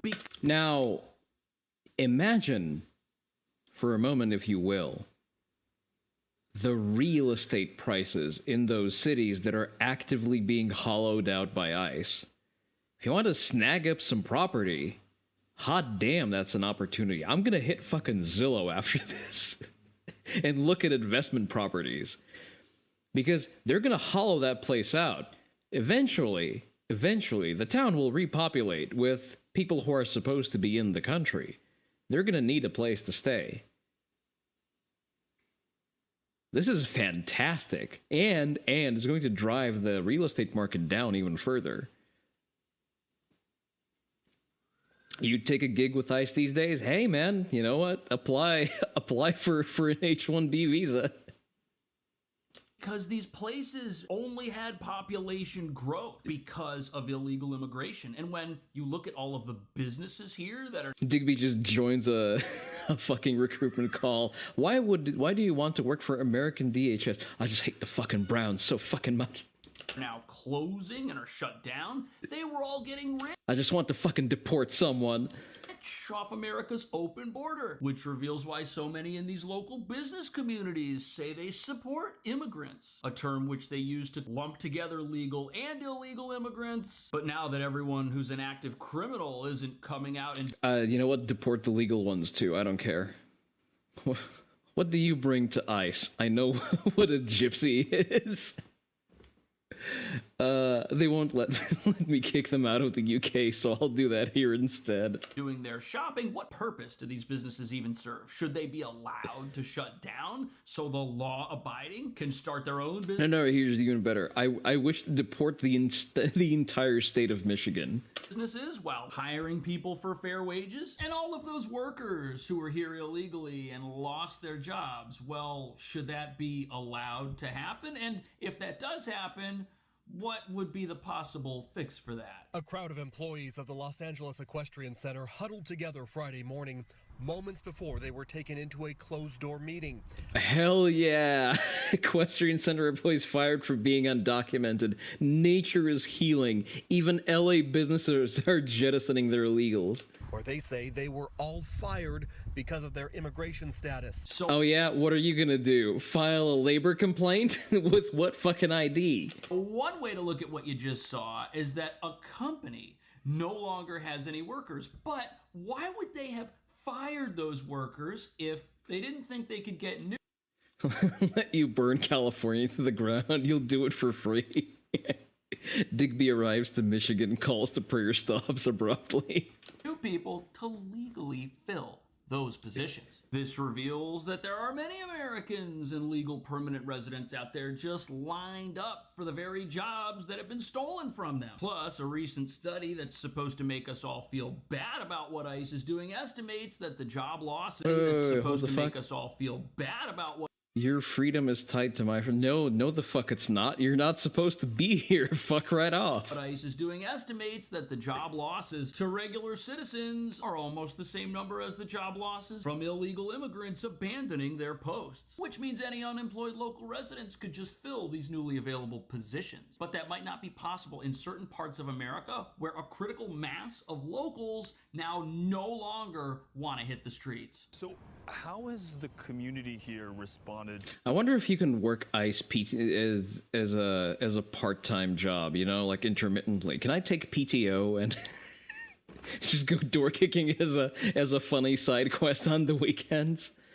On a more serious note, a transition from slave labor economy is always very jarring and difficult. Things are going to get messy in this state. I don't entirely believe that, Digby. The thing is, like, it's not real slave labor. Apart from the weed farms and like the actual infrastructure that is run by cartels, we are still a first world country. You can't actually have slaves here. As much as the Democrats would like that to be the case, you really can't.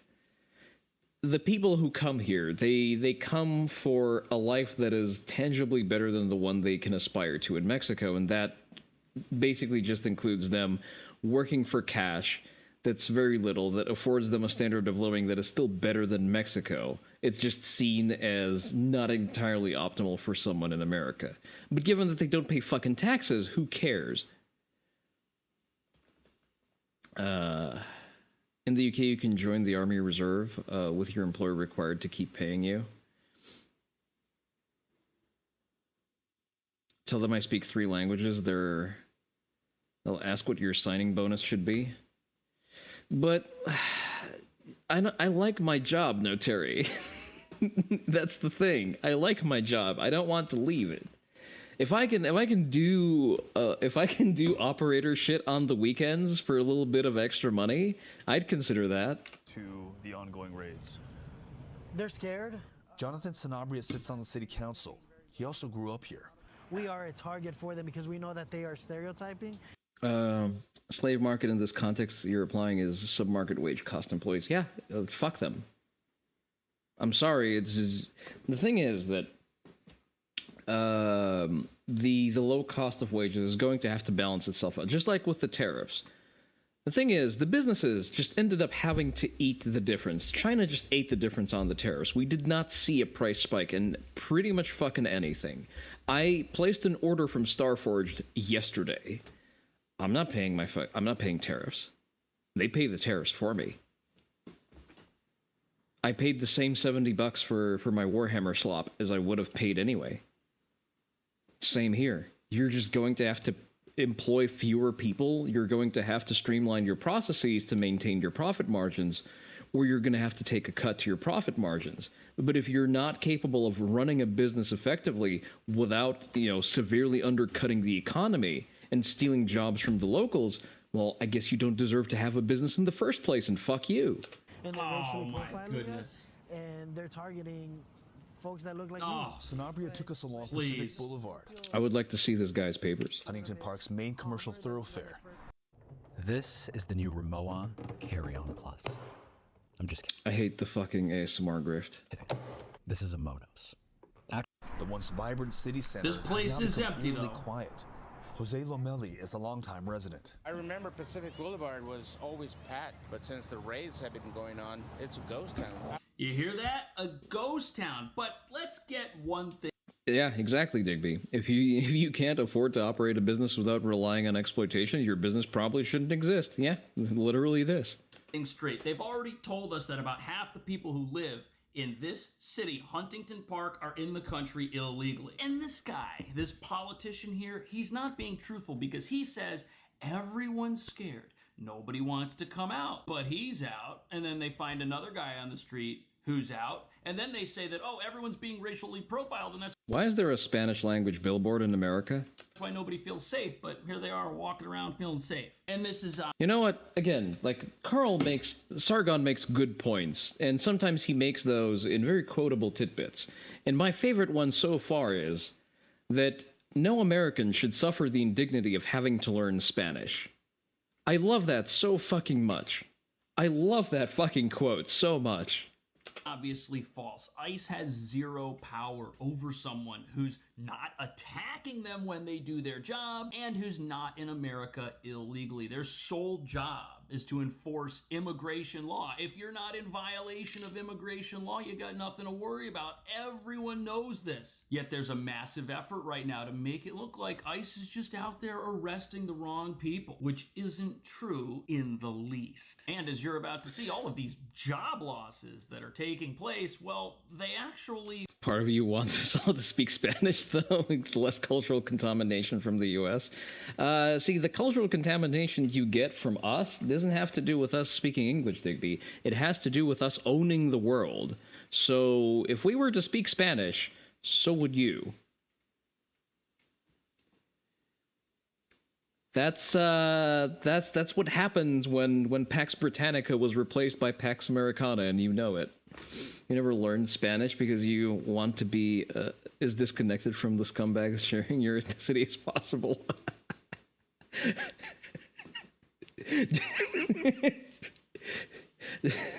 General white race savior, you are browner than I expected.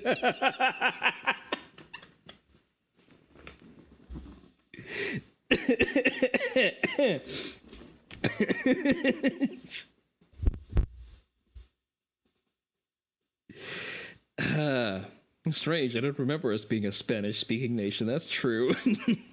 It might be a good thing if all of those jobs and companies only existed to serve a criminal population. Places are surviving. The councilman showed us how business owners are trying to lure customers back into these stores. So here's a sign. There's people inside conducting business, but they now have their doors locked. They're saying, hey, knock so we can open the door, provide the service for you. That's weird. ICE agents would need a warrant to enter. No. We see stores that are open, but they... No, they wouldn't need a warrant to enter. They don't need a warrant to enforce immigration law. If someone's illegal and they run into a business to try and hide there, ICE doesn't have to go get a warrant to then track that person down. No, they make legal. God, this would make such a fire mod for Ready or Not. Just make an ICE mod, and all you do is just book fucking everyone. Everyone is a suspect. Used to know a Spaniard who had a seething hatred for the New World. He refused to acknowledge them as speaking Spanish, stating they spoke their cocaine Spanish or monkey Spanish. I don't know the differences, but apparently, yeah, the New World Spanish is materially different from Old World Spanish. I understand bits and pieces of Catalan, but like very little of it.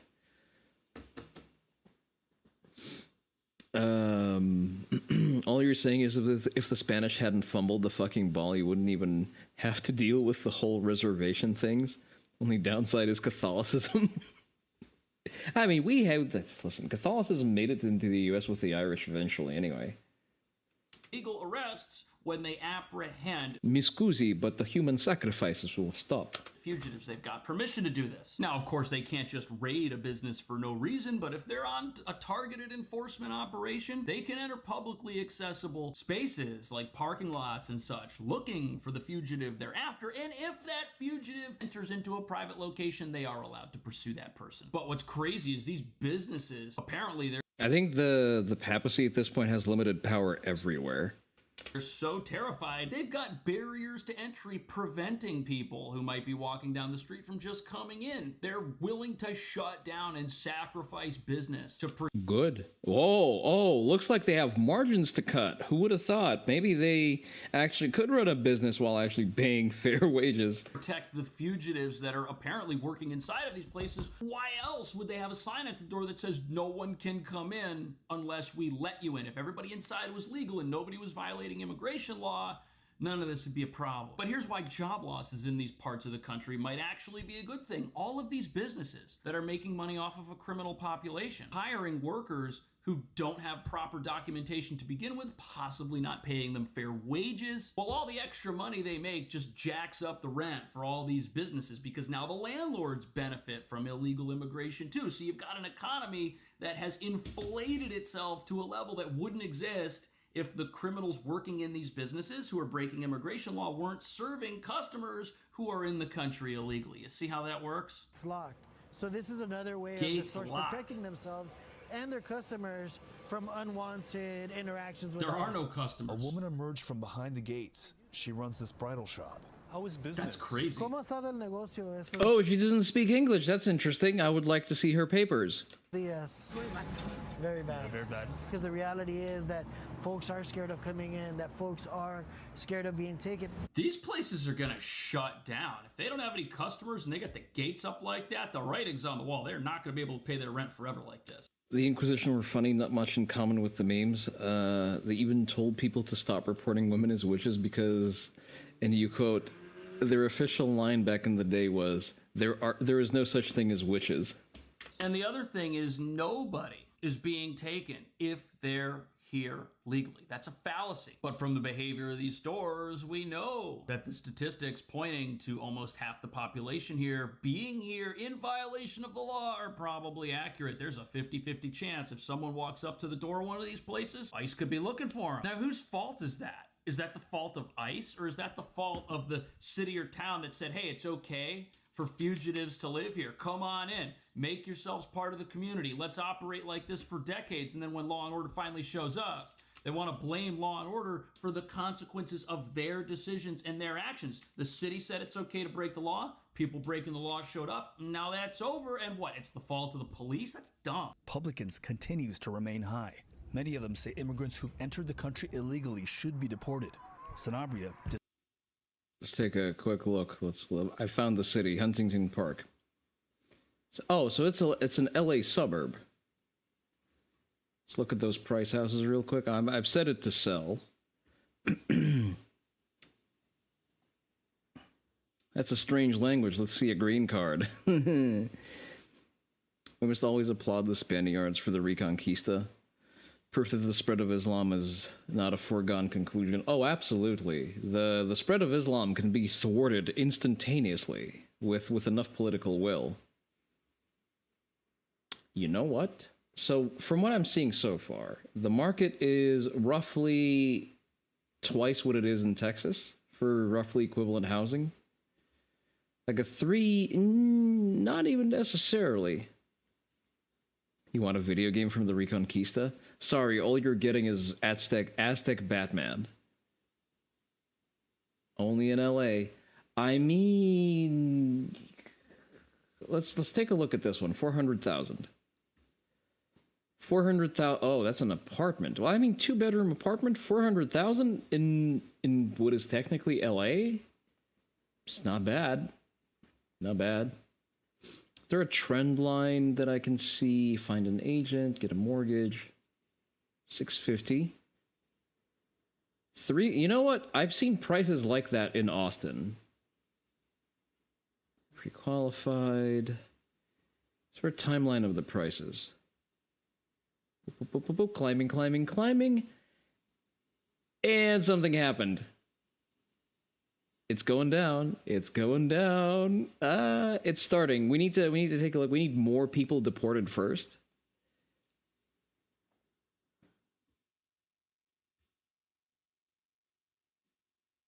What is this? Okay, for 300,000, July 2025, sold for 650. Oh, listed for 650. We just need more people deported from California, and then we swoop in to clean the. What is this? 2-bedroom for 400,000? That's actually not half bad. Let's check the photos real quick. That's pretty good. I don't like single story. Oh, it's the 2nd floor apartment. Okay. No, is it a townhouse? Back to listing. What is this? Condominium. Okay, so... LA Fitness over there. Price history. So I anticipate that LA real estate is going to start deflating soon. Disagrees. When we look at a lot of different sectors of our economy, the reason we are able to keep it at a lower rate is because of undocumented workers. What? Did he just say that Brother just said the quiet part out loud. undocumented workers depress certain aspects of the economy, like the prevailing wage for workers in this neighborhood? Did you just hear that? I think I sure did. This guy just let the cat out of the bag. Cheap labor is what these businesses are thriving on. It's easy to come in here and set up shop because there's so many people willing to work illegally off the books that you can pay them next to nothing. And who cares if you have to put up a gate and block people from... It's not even necessarily that you pay them next to nothing, but you also don't pay any payroll tax on them. You don't pay anything into Social Security that they're gonna fucking claim, by the way. And they pay no tax off their paycheck. So you can give them the same take-home pay as you would any other, like a proper documented or an American employee. It's just that you would have overhead on top of the money that you're paying him directly. And the solution here isn't infinity illegals. The solution here is for the states to fucking not tax us to death. Coming in because your cost of doing business here is so low, it doesn't even matter if you sell anything. That's ridiculous. And it reveals this whole illegal immigration... They all use the same Social Security number. Lovely. Takes advantage of people. It takes advantage of the law-abiding who have to pay for the services that many of these folks get. And then these folks are out there taking jobs out of the economy, keeping costs low for businesses, but stealing jobs from law-abiding people who can't go get a job off the books because they're here legally. But there are a few places throughout America where you can now get a job, who are hiring. The only problem is these places only hire legally. Get on the ground. Get flat on the ground. Whoa. This is body camera footage provided by the San Francisco Sheriff's Department. Sheriff's Office, open up. We have a search warrant.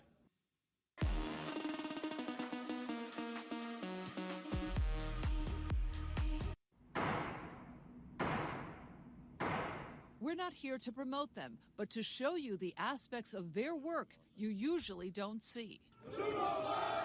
Except that recruitment has been challenging in recent years. It worsened for law enforcement in general right after the summer of 2020, and a call to defund law enforcement gained prominence. The numbers speak for themselves. Every year after that, Guys, I think we have to do our part. I think I need to ask for a part-time job at ICE. Sheriff's Department has had a net loss of deputies, except for this past fiscal year, 2024-25. You don't say. Look at that. So recruitment is way up at the San Francisco Sheriff's Department. Look at that.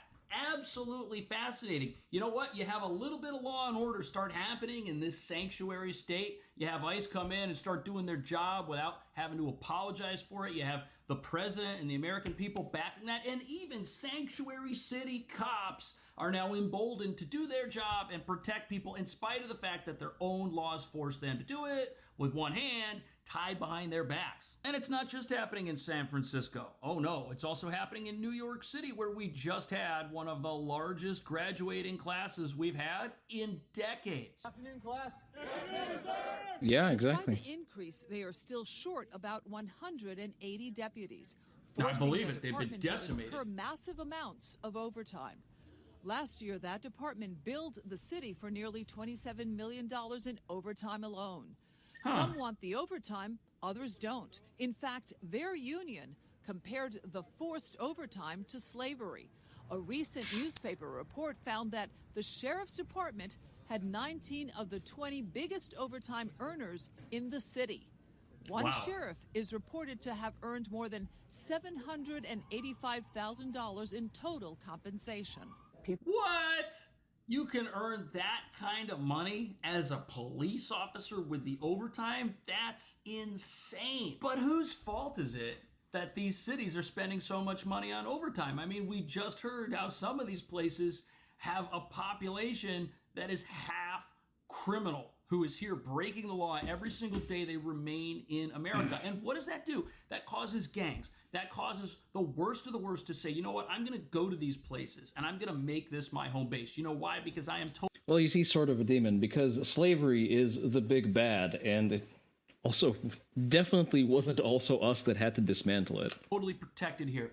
They're going to give me benefits. If I get arrested, they're not going to tell ICE. On top of that, a lot of these criminals, who are their initial targets? Other members of the illegal immigrant community. Many of these people, when they come across the border, they're exploited by gangs and cartels who, if they can't pay, bless them with a $10,000, $20,000 debt for bringing them into America. And a lot of times they get staffed in illegal labor. That's some solid Home Depot merchandise. I'm seeing some torque wrenches, $70 a pop.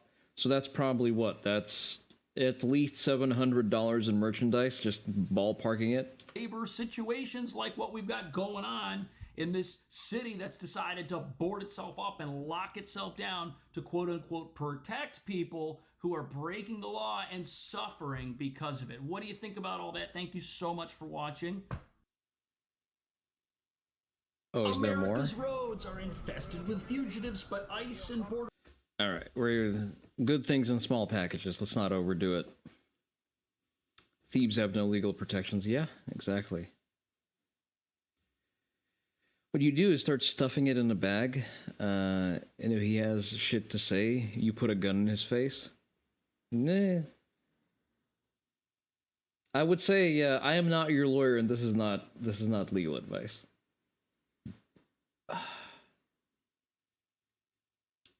Okay, you know what? This is going to be pleasant to look at. We've not earned pleasantness yet.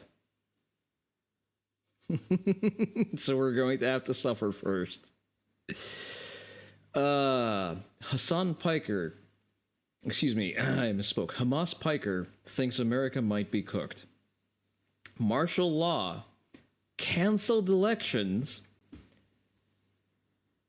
The combative leftist streamer Hamas Piker predicts an ominous possible future for the U.S. Has Hassan ever produced a single forecast that has come true? He's fighting back the only way he knows how, by raging against Trump, Israel, the Democrats. Yeah, sure. And the wannabe bad boys of the manosphere. In between beefs with his ops and gym sessions with his boys. God, I almost threw up reading that. Hassan Piker thinks. I disagree. 3 letters into the headline, it's already wrong.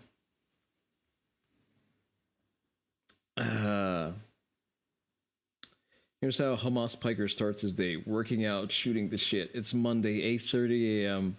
We're in the backyard of a house in West Hollywood. Champagne socialism at its finest. There's a makeshift private gym with benches, pull-down machines, dumbbells galore. Imagine thinking that's an impressive gym. This is where the 34-year-old political influencer keeps his thirsted after body fit. Thirsted after by who? The man looks dysgenic. Just, I'm sorry, he was cooked from the start. He never had a shot. The physiognomy check filtered him from the point go. Joined by a few other neighborhood characters, including a guy who works at Pod Save America. What the fuck is that? Bernese beefcake caked. What do these words mean? Oh, these dog breeds, I guess. Forget Heidi. You want Kuro versus Hassan? Make it happen. Fuck it, I'd flatten him out. I'll do it. I'll do it despite the height and weight difference. Just give me MMA rules. I will rock his shit so hard, he's gonna be walking wrong for another year.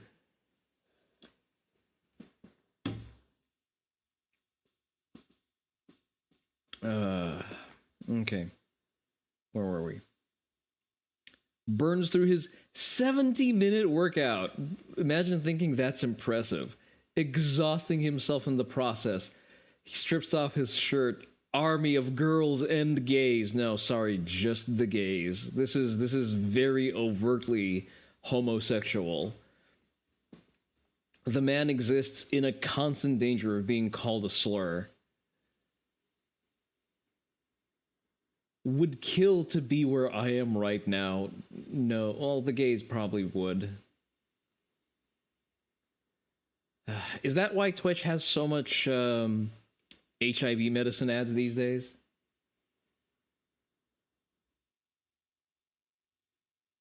This feels sickening to read, I'm sorry. Is he pants in a pair of neon shorts with black Calvin Klein boxers poking out? Sunlight glinting off the sweat beaded on his chest hair. He has chest hair, big if true.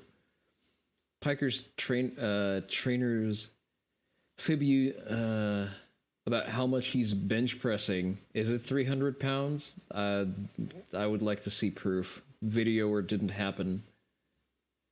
Before the real number comes. 175! His personal 285 personal best. My brother in Christ. What is he? He's like what? 6 foot tall. He's at least 225. Like in just sheer body weight. How do you barely bench more than your body weight? This is fucking embarrassing. I'm 5'9". My bench is 315. Truly. America's strongest communist. The conversation among the 7 men, there are no men there, grows increasingly unhinged. You don't know what unhinged is, darling.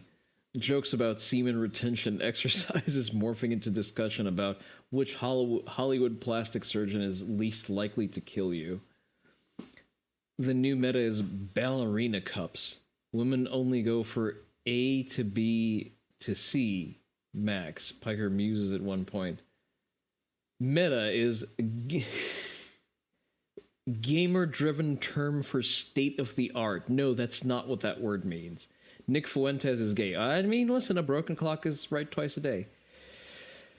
But why? So here's the thing. This is funny. Why is it permissive to suddenly use gay as a derogative when it's directed at the perceived opposition? Funny how that works out.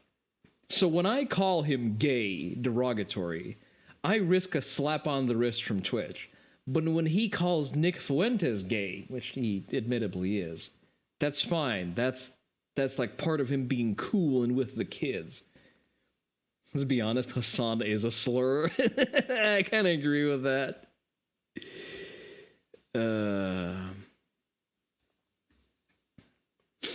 Just step through the veil and it's just a form wrapped in omni-text that translates into a linguistically relevant slur. Very true. Echoing a common attack on the right-wing streamer. He definitely likes catboy porn. So do you. What the fuck of it?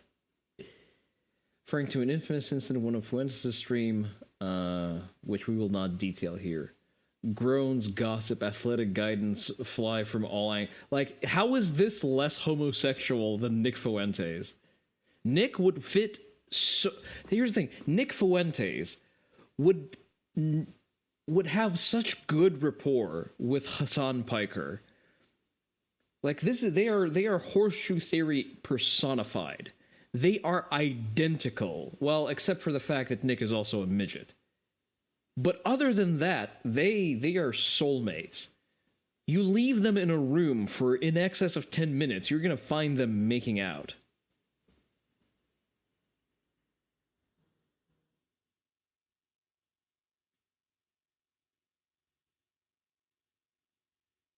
Yes, these are lifting cues, probably not relevant ones based on the pitiful numbers these guys put up. You've realized why they don't hang out? Why? Towards the end, Piker starts... How do you know they don't hang out? You don't know that. I was describing how a chicken wrap he's been loving recently is very fibrous and bottom-friendly, leading another gym goer to tease him about his diet. I mean, it's a very odd angle to apply to your food. That the thought has never occurred to me. So I guess the more we find out about the daily life of Hamas Piker, Hassan is a mechanical suit which Nick Fuentes occupies occasionally. Well, he definitely occupies some parts of it, apparently. Although they're probably both bottoms now that I think about this. So best they can do is probably just suck each other off. Oh, fuck. Shudder at the thought.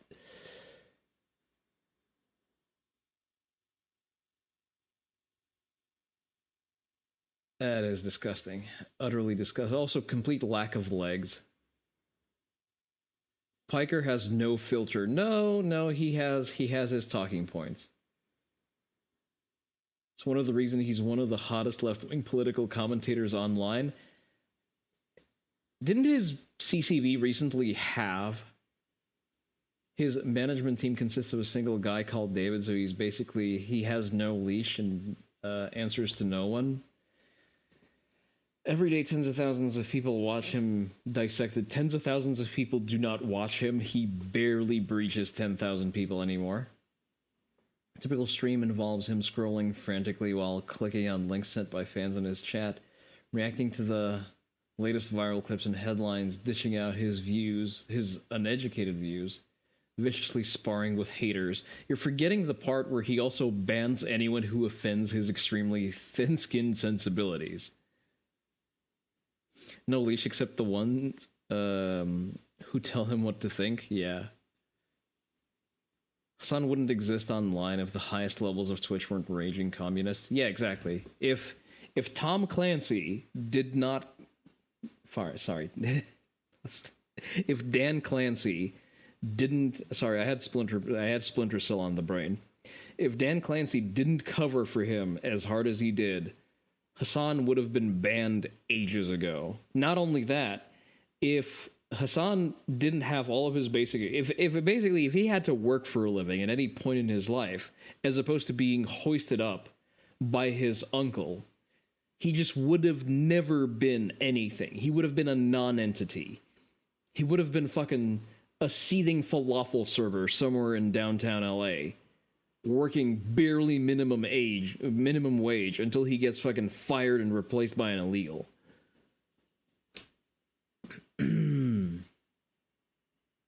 America deserved 9/11. Imagine being proud of that statement. Wisecracks, really? That's how we're classifying that, GQ. Rush Limbaugh died. Piker played a clip of a dancing crab in a celebration and vigorously bounced around his room. Weird flex, but okay. Piker's one of a new breed of streamers. There's nothing fucking new about him. Like Aiden Ross and Sneeko. You are literally so out of touch. This brand of shock jock nothing burger is decades old. Or shaping the worldview of kids who never watched MSNBC or read New York Times. In this online mirror world, Piker is the himbo gateway drug. Why would you name Sneeko an established pedophile? Yes, exactly. You don't listen. You can use the word pedophile in my chat. Don't worry about that. We're not squeamish about that, and as far as I'm concerned, that's not a prosecutable slur yet. Although, you know what? Given where Twitch's headquarters are, I wouldn't be surprised. Introducing a legion of kids to progressive ideals like Medicare for all. Reagan didn't go far enough. Not Reagan, sorry. I'm all over the fucking board. I did too much reading yesterday. Bankruptcy for the country, exactly. The McCarthy hearings. The McCarthy didn't go far enough. And then there's Gaza. Young people across America are calling out what they see as Democrats' politician complicity in a U.S.-backed war. How is it a U.S.-backed war? The U.S. has actually entirely backed out of it, as it should have. Sell weapons to whichever side has the money to pay for it, and incidentally, only Israel has money to buy arms. Surprising how right he was about what? Well, I mean, technically, Biden did fund Hamas and unlock the funds for Iran to fund Hamas by proxy, so... Like, he's right, but not in the way he wants to be. More and more widely called a genocide. It's only called a genocide by midwits. Is it Palestinians starve? I've seen some Palestinians being flowed here for medical treatment. They do not look like they're starving. If anything, they look overfat. So... Oh, you mean McCarthy? Oh, yeah, McCarthy was completely on the money. Republican support for the war has been taken as a given, although MAGA Congresswoman Marjorie Taylor Greene has a broken rank. Well, Marjorie Taylor Greene is a loose cannon and a dainty bint who doesn't know what she's talking about half the time, so that's on brand. Piker has opposed the Israel offensive since the start. When did it start? What prompted it? Is there a specific date that we can point towards as to how Israel's offensive started? Maybe there was some kind of a flashpoint event that caused Israel to finally decide to go into Gaza and make sure that there are no threats entirely inside of it? Something in an October somewhere?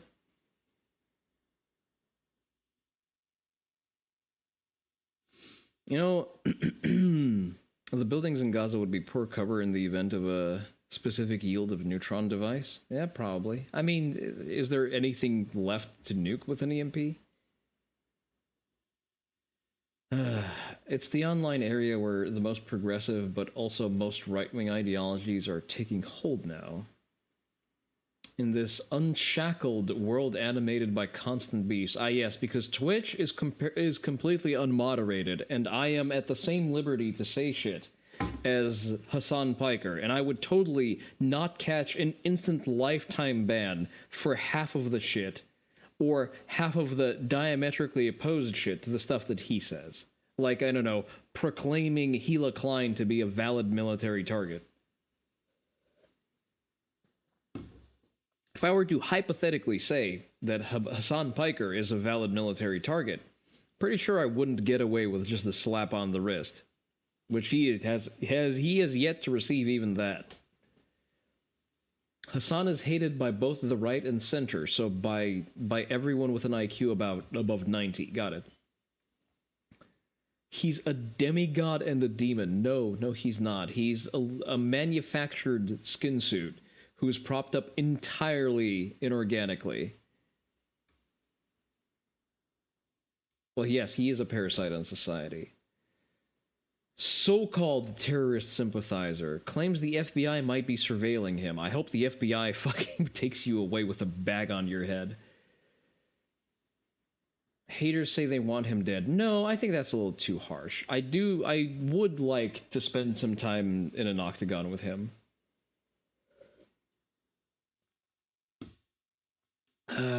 As political experts sound alarms about authoritarianism, he's fighting back one expletive and brain rot-filled livestream at a time. Much pity Morga, very effective. Someone said that about my wife. I'd start buying an alibi. Yeah. I'm sure Ethan has some... He strikes me as the type to have some kind of contingency in place for that. At least I hope so. I hope this whole situation has separated him enough from the leftists and he's actually growing a spine.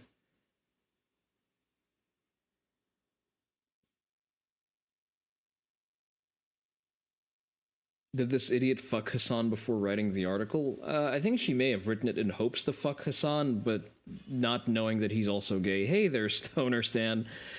How are you doing today? We're suffering a GQ through a GQ article. Apparently, Hassan is gay, which, not entirely surprising.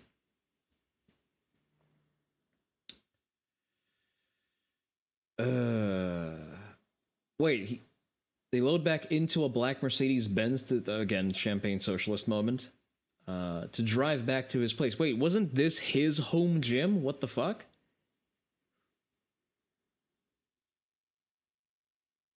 Piker dips for a second to freshen up, leaving here to explore the house.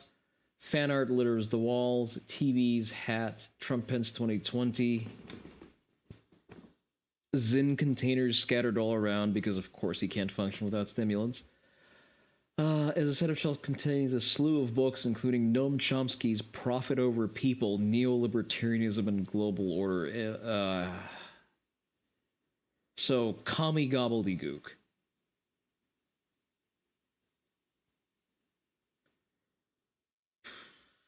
See, I don't want to read the entire article verbatim just because it is verbal diarrhea that I don't want in my mouth.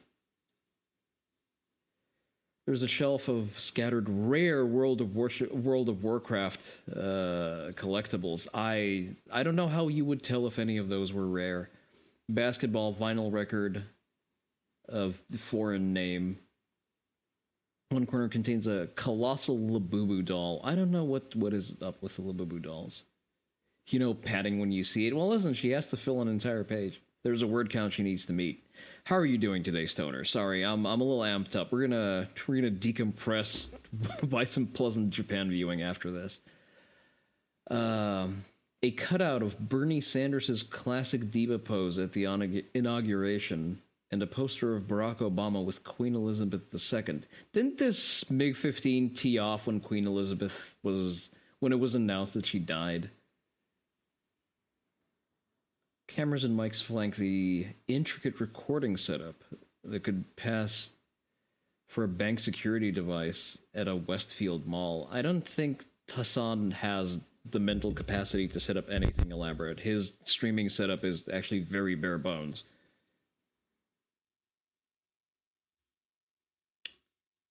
By the way, for anything looking buff and clutch games like him, here's Piker's supplement stack. 1 espresso shot pre-workout. That's not enough to do anything significant. Espresso is a fast metabolizing caffeine source. 4 creatine pills. You're not supposed to take creatine pre-workout. You're supposed to take it chronically for tissue saturation. Fish oil. I don't eat seafood. You know what? Your level of intelligence indicates as much. Zinc. ashwagandha. I don't know if it works, I just take it. I don't know, for someone who's as high-strung as Hassan, I think it's probably not high-quality ashwagandha. But hey, at the very least, we can hope that rapid-onset liver failure will someday claim him. Minoxidil and finasteride, motherfucker! I am technically on HRT. Imagine having this barely there, do you even lift physique while pinning test.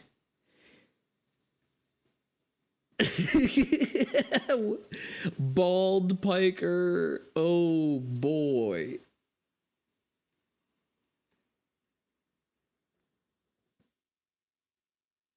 So here's the thing. Not only is he so manufactured by the fact that he is propped up as a media personality, he doesn't even have a real above-reference testosterone level. He is completely shut down at the age of 34. He's chemically castrated at 34. And he had to be medically prescribed testosterone in his early 30s because he is just congenitally such a gigantic, ineffectual, limp-wristed pussy. Holy shit, you think you can't make this up. They think this is a puff piece.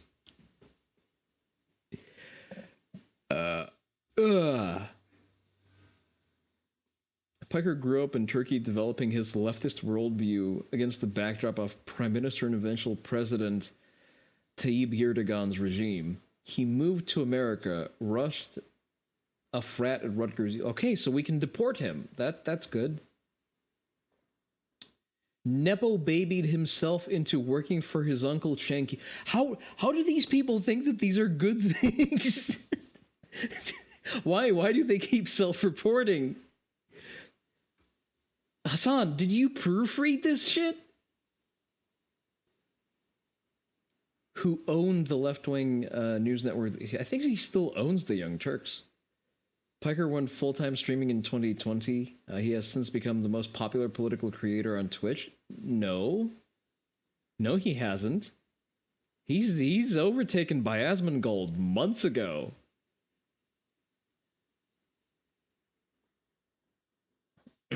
Follower counts are nothing. It's concurrent viewership. It gets so much worse. Numbers of other celebs who have hopped on his stream. His work ethic is terrifying. In 2020, he claims he spent 42% of his time on camera, more than 10 hours per day. I am addicted, he says. I've been addicted my whole life. So basically, he's just on the never-ending dopamine kick, and he can't get off because he lacks any kind of realistic self-motivation strategy. Got it. He does nothing while streaming. Exactly. He has no work ethic. He lacks the mental bandwidth to critically assess anything that he's viewing. He only has one answer, which is capitalism bad, communism now.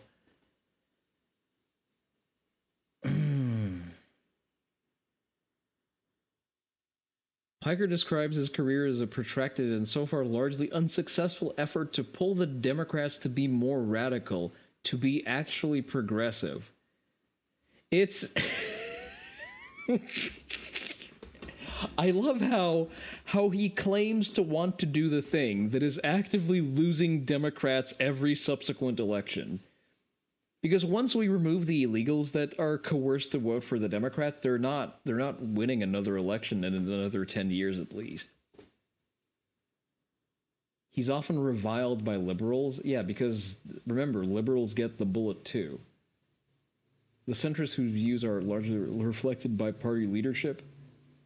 This became especially clear after the October 7th Hamas attack on Israel. Okay, interesting that she brings that up.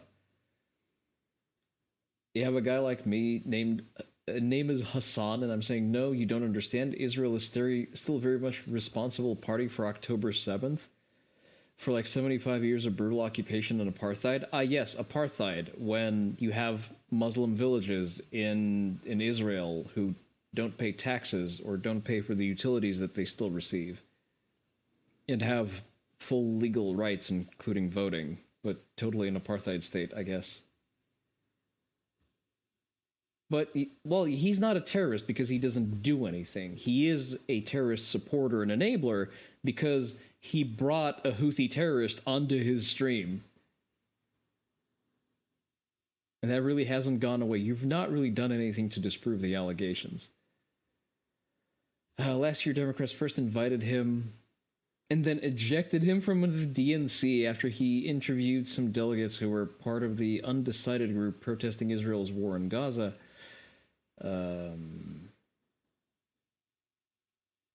Just eat it from both ends.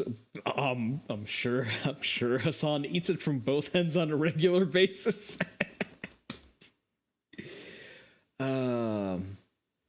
Getting hate from the far right, and you're getting it from liberals and centrists and the institutions. So you just have nothing. Listen, Hassan, I think you should just end it.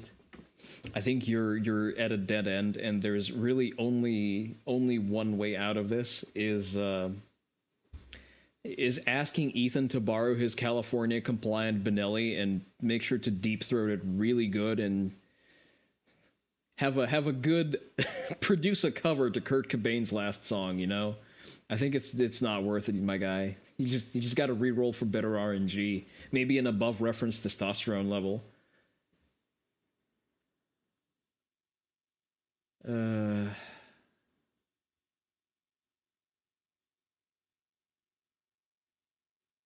But Piker continues. Just a second, I'm trying to figure out where I can read from. I'm trying to hop over the fluff here. Parker also is also quick to call out his peers in the manosphere. Hassan, you're a MiG-15. You are not part of the manosphere. You have no peers here because, well, you're just not in it. Saying the social media has putrefied into a hate-filled hellscape. Have you seen your own fucking streams, my guy? Worse than the subculture that gave rise to Gamergate. Oh, it's been 20 years and they are still shaking about Gamergate. The ghost of Gamergate continues to haunt them. The coordinated misogynistic attack on women in the video game world, it was an ignition point for the modern reactionary right. Way to miss the entire point of what Gamergate is about. Apparently, asking that your journalists disclose their biases and don't hire activists is misogynistic attacks. What did she mean by this? Rent-free? We can claim adverse possession at this stage? Yeah, pretty much. We can claim imminent domain. This rage chamber is thronged by far-right figures like Andrew Tate. I'm pretty sure that Andrew Tate has absolutely no cross-section with the Gamergate movement. White supremacists, Mexican white supremacists, like, I mean, we do have no Terry, so I guess that's no longer a valid critique. Outwardly apolitical podcasters and streamers like Nelk and Aiden Ross, who fawningly interviewed Trump ahead of the election in 2024. But not calling out Rogan? Okay. I call it vice signaling. These boys, whether they're real villains or not, are presenting themselves as bad people, and people like, wait, what? What do you mean? How are they presenting themselves as bad people?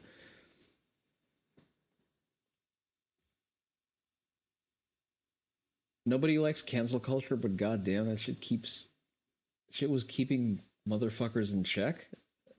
I mean, no, cancel culture is a weapon that was wielded universally by communists. It is a product of the denunciation culture of the Politburo. That's all it is. Piker himself is an edgelord. I'm sorry, there is not a properly edgy joke that Piker wouldn't clutch his pearls over. Too eager to breach taboos, just on behalf of progressivism. He proposes Nuremberg-style trials for those in the media who he sees as taking part in propaganda apparatus of the state. Oh, really? Can we start with CNN? Careful what you wish for, brother, because the monkey paw doth curl if you keep asking enough. He told the Nelk boys, straighten up, and that they should be tried. It's funny how these people keep saying the quiet part out loud. It's almost as if they're telling us to never let them back in power, and maybe the pertinent solution is to just purge them preemptively. There are far more consequential, far more noteworthy figures that deserve to be put on trial than the Nelk boys. Specifically, the New York Times columnist Bret Stephens. Piker may be the product of an often irony-poisoned online space, but his defense of Palestinians is pure and deeply felt, and also deeply ignorant, mostly informed by Hamas propaganda, but okay. As it is amongst large swaths of Gen Z, yes, Gen Z, that overwhelmingly voted for Trump. He was so insistent, Stevens recently wrote that there is no genocide, that's accurate, being committed by Israel. Yes, it's an act of war. Gaza's political leadership has instigated a war. They've committed an act of war on October 7th, and Israel proceeded to retaliate, pursuing the attackers onto their home territory, and now it is a war between two states. Gaza wants to be an independent state, gets to take responsibility for acts of war as an independent state.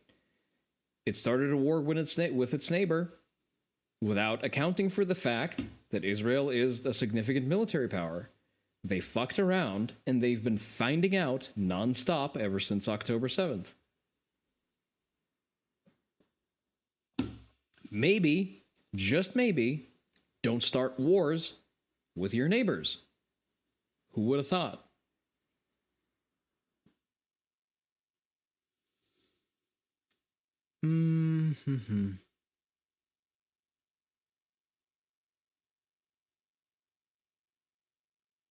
So there was an opposing opinion in the Times, okay. So what is this? The New York Times has the gall to feature both opinions. Perish the thought. Only my propaganda is allowed. Your propaganda is not allowed. He blames prominent online figures for actively suppressing criticism. He says many creators keep silent to avoid retribution. They're fearful of the mass doxing hate raids they'll incur from some of the top content creators. Excuse me, can we list the list of people? Can we just try to rattle off some names who were doxed for supporting Gaza? Is that a thing? Piker is for that reason paranoid, justifiably so. Sinking back into his chair, years ago during a live stream, he was swatted. Someone had anonymously sent a... You have to explain what a swatting is. He was arrested, handcuffed, had a gun pulled on him. Helicopters, he recalls. Heard someone outside the door. And I was, what the fuck is going on? It's dudes with AR-15s going, get the fuck out! But not get the fuck down. Okay. Widely reported... recently detailed. Was also recently detained. Was recently detained by Border Control when he returned to America from France. Says he was interrogated about his politics, especially as they relate to President Trump in Gaza. The incident led him to cancel his trip to Cuba, fearing that it could be used as an example of him having visited a state sponsor of terror. Well, yes, that's accurate. He's certain that he's being surveilled by government entities. Man goes through a government-controlled checkpoint, which is the border, is surprised that government is aware of him. It brushes up with federal law enforcement mostly about the death threats that he received With those conversations, they elaborate further that they're very knowledgeable about who I am and what I do. Is it the FBI? Cannot confirm or deny, he demurs. Yes, it's the FBI because they work internally. It's their domestic authority to follow up on death threats. Funnily enough, no consequence for the death threats and the call to violence that Hassan frequently posts, but that's... oh, fuck.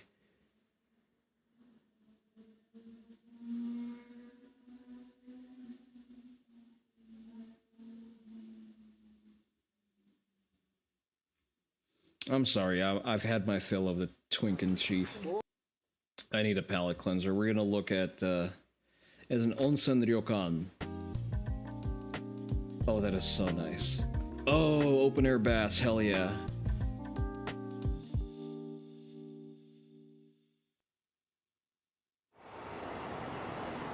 Gifu, okay.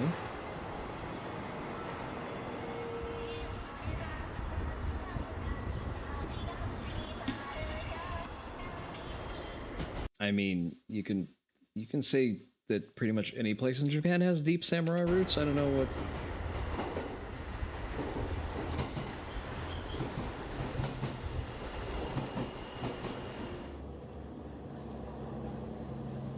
The channel is run by a non-Japanese native. You know how I know that? The channel name. It's time to travel. Tabi suru jikan is not how that is translated. Because jikan is a prescribed period of time. It is a continuous... a noun that refers to a continuous period of time. It is time to travel indicates a space and time, which would be designated by the noun toki. Could his English just be bad? No. It's not a sentence that makes sense grammatically.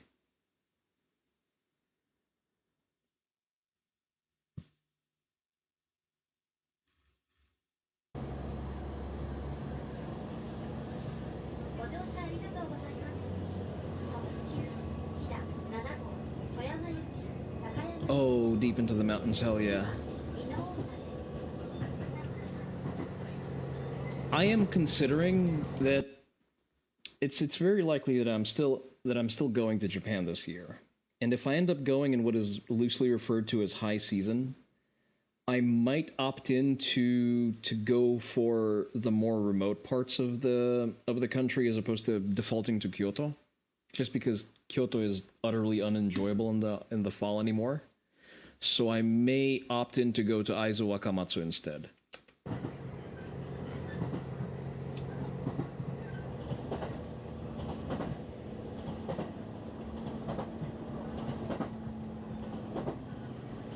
I'm kind of torn about that because I plan to bring Oni wife with me this time, and I would like to show her Japan proper, which means like introducing.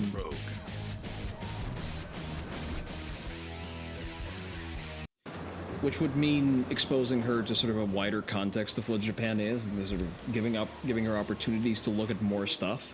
And going to a remote place that is centered around an onsen limits that significantly, and that wouldn't be entirely fair for her experience.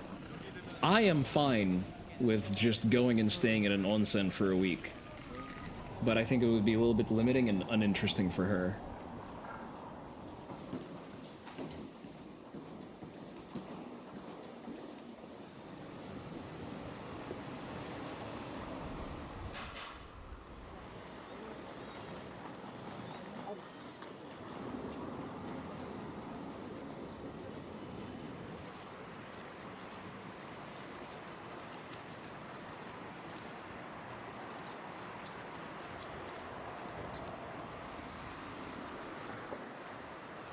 I wonder what season this is. When was this posted? This is posted in April. So this is filmed before that, so this is early spring.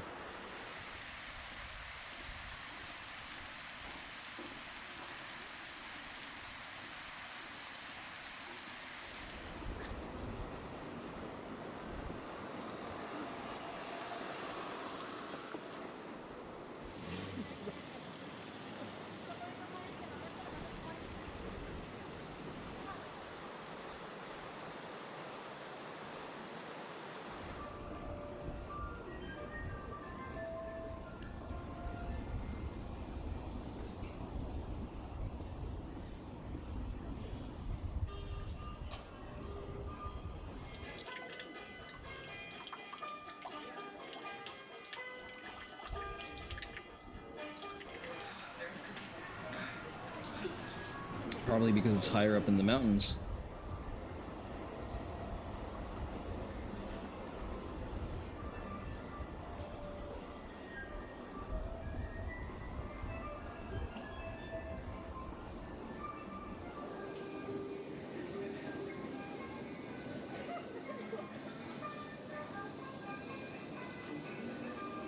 Butter. Okay. I guess...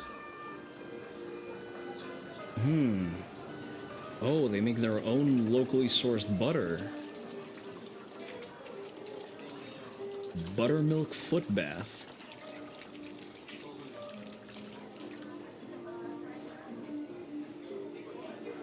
I like that I don't see a lot of foreigners, so I may be... Fuck it, I'm gonna pull up booking.com and look at prices.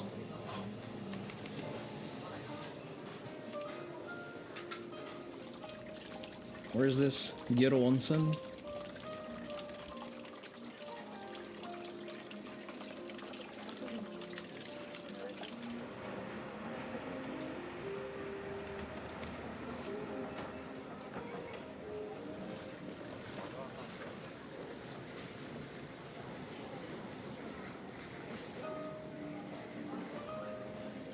Oh yeah, I'm probably gonna go in like the thick of it, but let's guesstimate a price.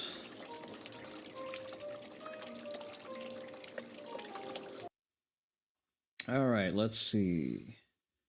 Oh boy, it's already booked up. Couple of places left. That's a price for a week though. Okay, $2,000 for hotel alone. Remove hostels. Damn. Okay, so all of the good places are already booked up. Japanese modern hotel. Suihoen. Kisoya. Generally, you know, I prefer something that's a little bit deeper into the mountains. Let's see if they have any other availability. Usually Booking will offer alternative dates.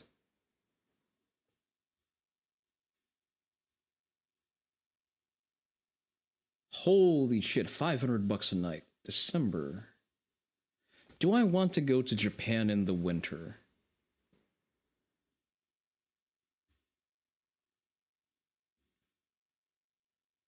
Oh, still has no availability for a full week. Damn. All right, let's see this one. Japan Modern Hotel. Do not like the fact that there's English signage. I resent that.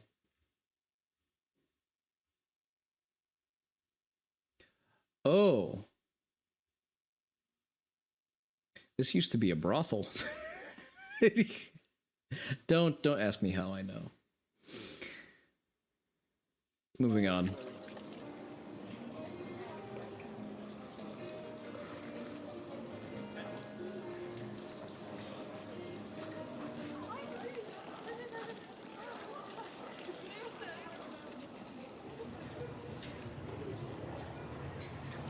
Listen, Digby, I would never pay money in exchange for a facsimile of female validation, is all I'm going to say.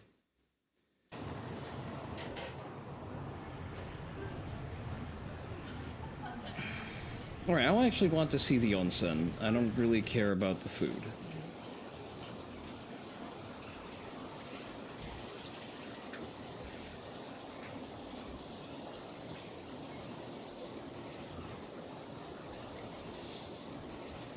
Yunoshimakan. Okay, that's a cool name.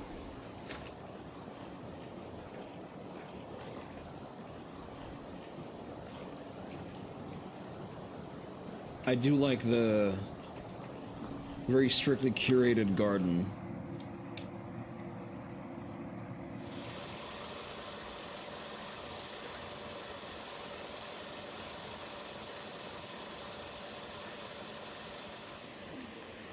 Yunoshimakan. I wonder if I can find Yunoshimakan Hotel. Okay, there is a booking page for it.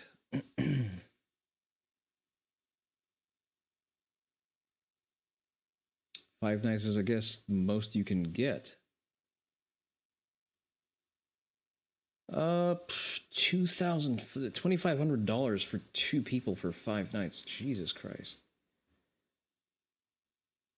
Indoor hot spring, $2,600. Well, you know what?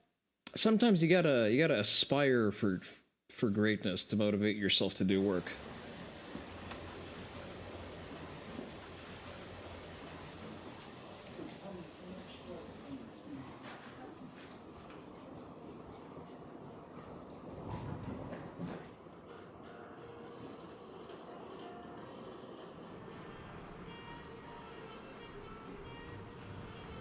Right, it would have been close to Hinamatsuri.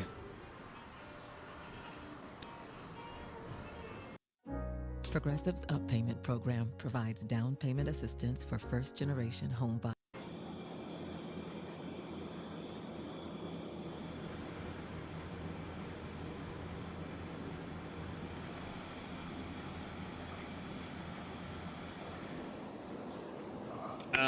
Gift shop.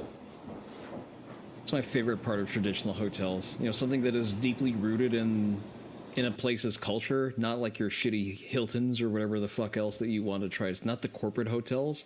The local hotels usually have banger gift shops. My favorite one in Kyoto is Heian no Mori. They have a pretty good gift shop. And they are an old and established hotel.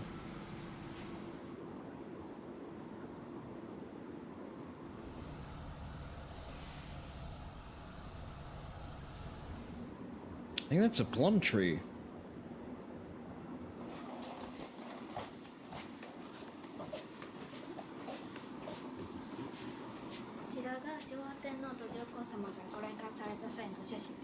Oh. Just want to be in a place with such fine classical architecture. Very true.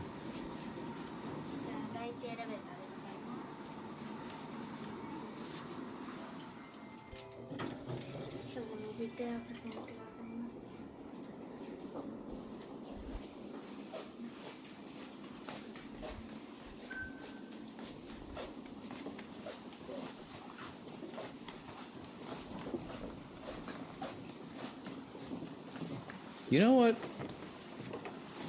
2,500 isn't that much, like in the grand scheme of things. For five nights a stay here. I'm getting some thoughts. Oh, the viewing deck.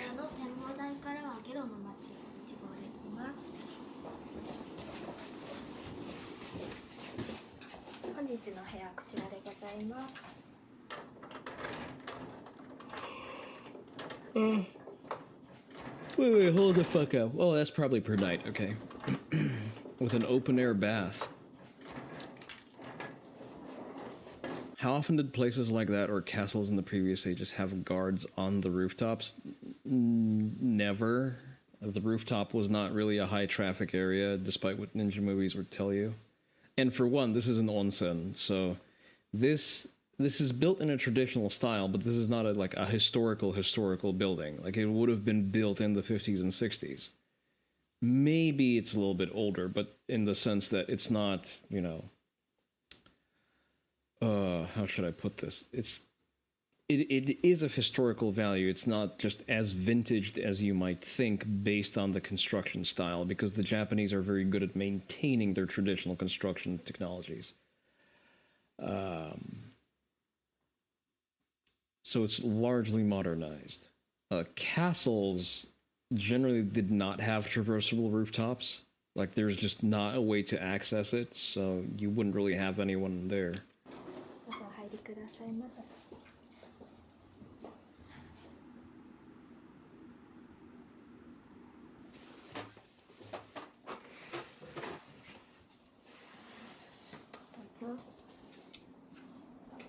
Okay, a 4 tatami room with a dressing table.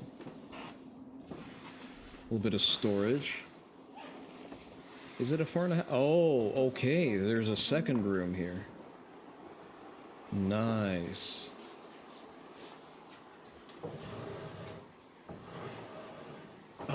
there's a little veranda here. Damn.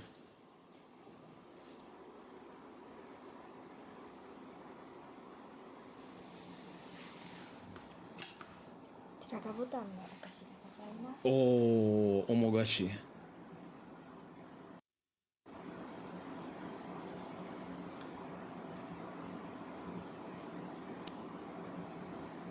Okay, you know what? At the very least, the person making the video is eating the treat correctly.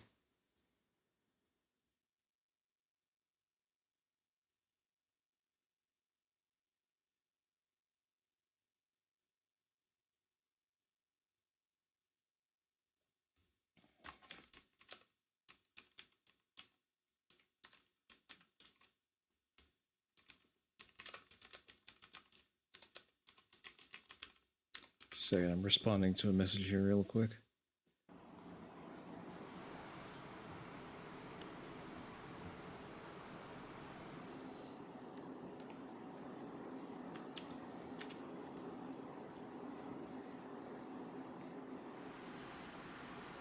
You don't know what it's made of, but it looks tasty. It's red bean paste, glutinous rice flour. Not sure about the leaf decoration. That is probably some kind of boiled starch. And this is shokuyogiku, which is, edible chrysanthemum. It tastes good. It has a very mild, lasting sweetness to it that goes very well with the astringency of green tea.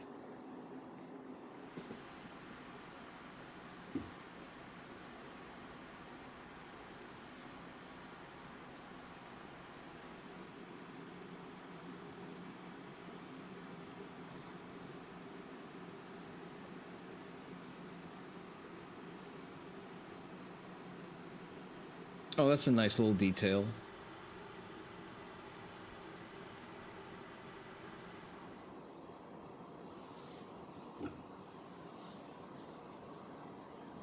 I need to get myself a tray like that.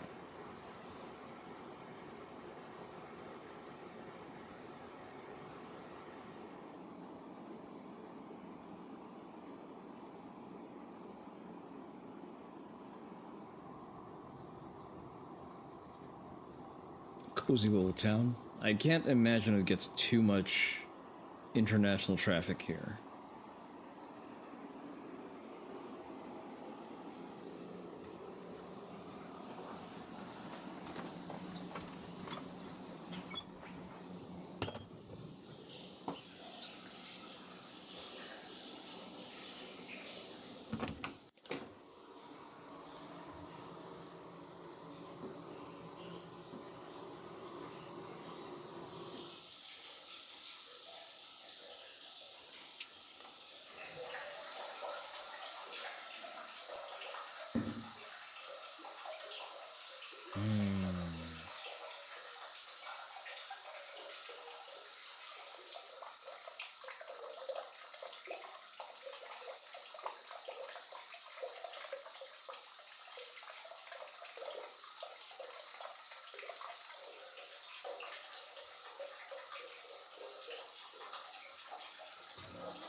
You know what? I think that channel might actually be run by a Japanese person now that I think about it, so it may just be an ESL moment.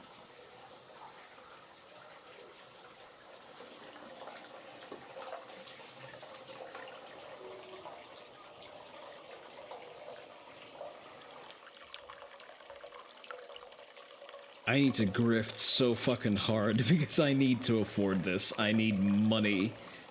Oni Dojo, we have to send me there for research purposes. Won't that ruin the wood? What do you mean? The water exposure? So the wood that's used for baths is usually cured and tempered. Constant overflowing bathtub? No. There's a drain right underneath it. And the wood itself, anything that comes into contact with water is either frequently refreshed or it's cured to be water resistant. I always get bugged out when people have silly money and blow it on boring slop. Yeah, like Vegas.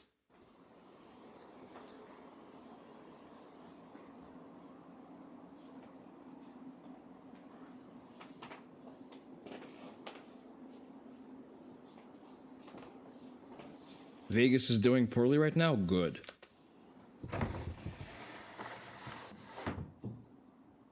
It has a tea room. Holy shit. Wait, the hotel room has a tea room. A classical tea room. This is actually, you know what? I think I recognize the layout of this. This tea room seems to replicate one of the more famous Urasenki tea rooms. I think it's Konnichian that is replicating. I wonder if the nice hostess lady would let you serve her tea since you're good at it.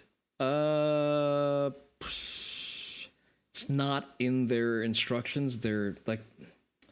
Remember how I keep saying that the Japanese idea of politeness is doing what you are expected to do? You, as a guest, are generally not expected to serve refreshments to the help. Not in a derogatory sense, but just you're interfering with their job, you're interfering with their normal flow of the day, and that is seen as disruptive. Like, if you want to hit, you can shoot your shot, but just understand that you're inviting chaos into a very ordered world, and you are sort of stepping out of line here.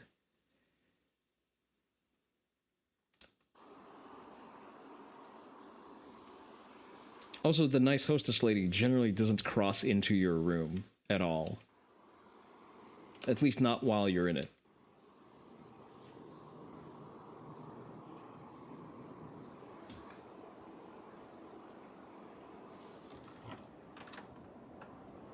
Let's just say you'll get more play from the young woman in the tea ceremony school that you're pursuing than trying to impress someone outside of it with it.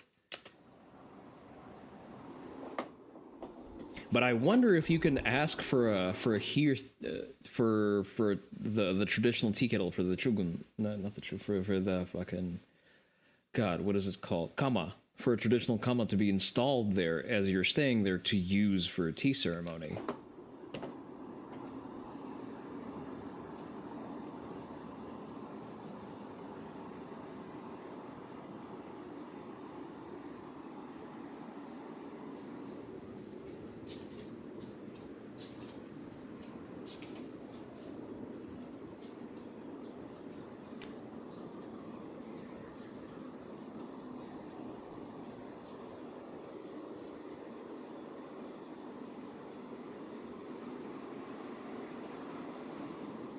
An entertainment hall, very interesting. I like that it has these little oh, okay, that's a respectable facility, goddamn.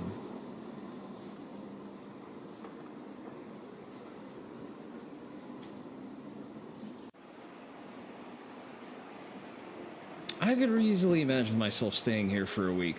Like, I would not get bored. Art Deco style decoration, so this was definitely built post-Meiji.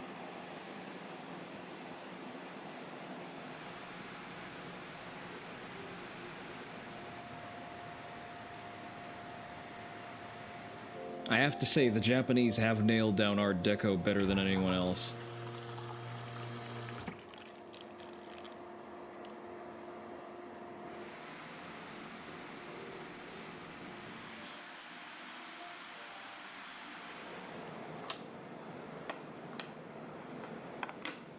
Mail on stream! Well, at least now we know who's paying for the hotel. You just found out there was a stream? Seku, the streams are stable. I'm actually surprised. For someone as flaky, clearly you're a fake fan, I know, right? For someone who's as flaky and claims to not be a serious streamer, I'm actually very good with staying on schedule. So, Saturdays 11 a.m. and Wednesdays 7 p.m. are my stable stream days. Central Time, naturally.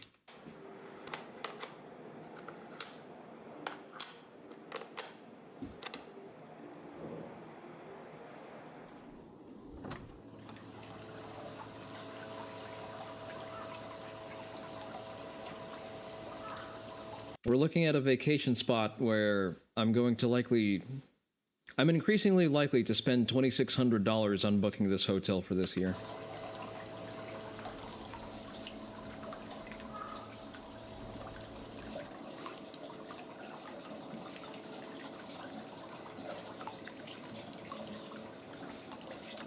I've actually gone and done my editing reps yesterday, so there's going to be a new video coming to the YouTube channel. So in case you're not subscribed to the YouTube... Oh, that's not the word in the English language, sorry. I had my different... Can I remove my own messages? Really? I can't delete my own message? Damn, that's harsh.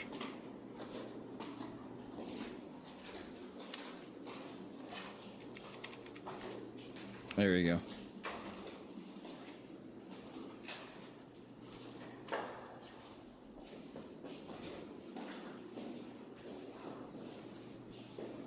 It reminds you of how tempted you are to get me to translate shit from a dorm wall in an anime. Just post it in a Discord. I'll do my best.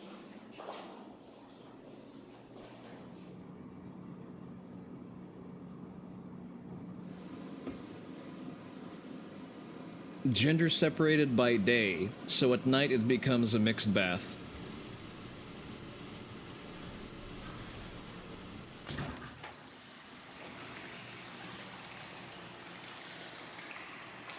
Wait, just a second. Oh, maybe they switch them around by day. Maybe that's what they mean. Although they would have to switch the amenities around as well, because the male bath has different stuff on the dressing table.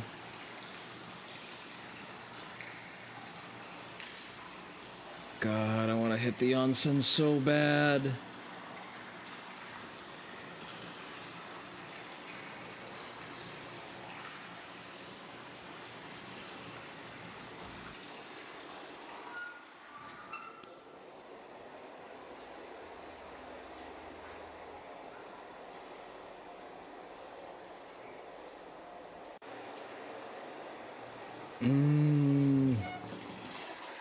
Open air bath, hell yeah.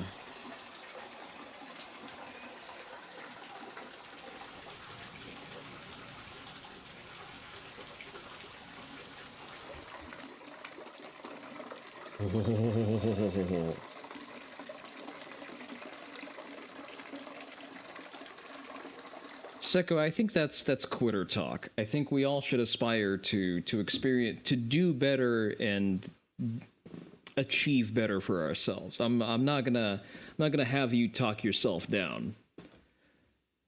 You're gonna have to straighten the fuck out, brother, and you gotta get that bag. I'm looking at this and I want to get that bag even harder. Speaking of which, I am nearly finalized on the commercial terms on the Kuromaru Nissan Hawaiian shirt release. Oh, hey there, Lloyd Tupu. 30-second Kibadashi, motherfucker. Don't go anywhere that you can't bring a gun. Well, here's the thing. Normally, I also don't, but Japan gets to have the exception. And as internet denizens who use Japanese names, I think it behooves us to allow that cutout for them. And you can carry an airsoft gun with you. Just a second, let me get my stopwatch out. You know what? Actually, for that, I will take a bathroom break, and then I will do my 30-second Kibodashi there. And 20 knuckle-ups. God damn, man's a cruel taskmaster. Bearing some kind of freakish terrorist accident, this is the kind of place that is secure enough to not need a gun. Well, I mean... Why audio is... What? Why is the audio like I am in a box? Probably because I'm speaking away from the microphone. I'm not sure what you mean, Lloyd. But hey there, thank you for checking in. I'm gonna go take a quick piss break, just because I'm about to be physically active at your behest. So enjoy the BRB screen. Make sure to use the facilities, refill your drinks in the meantime.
gonna start with... You know what, we're gonna leave the BRB screen on anyway, because it's not like you can see much.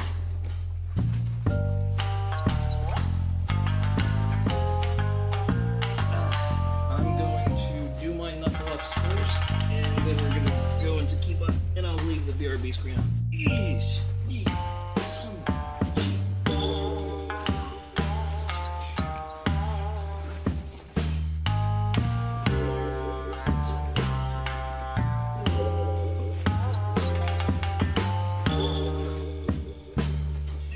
Alright, that's 20 knuckle ups done.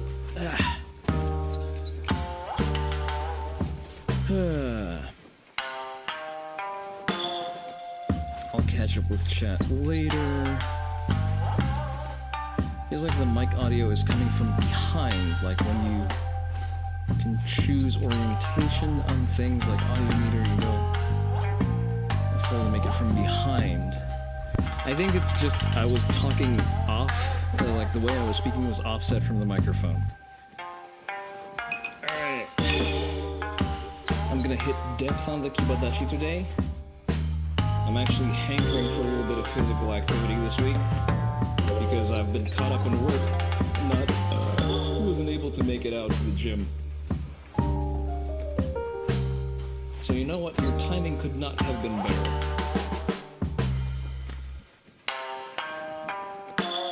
It's nice that at least someone uses those redeems. And that's 30 seconds.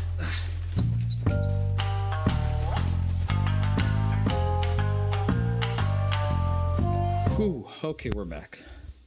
So as I was saying, listen, Seku, just trust me, you will not be compelled to carry a gun in Japan. If you absolutely have to, I guess you can concealed carry an airsoft.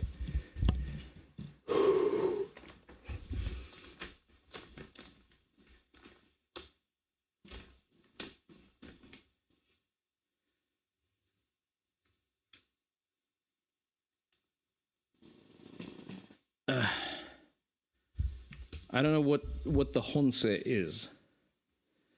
Between the ICE hiring and the Honsei game basically being an extended PT ad. You're gonna have to add a little bit of context there, my friend. Whew. Is the audio better now, Tupo?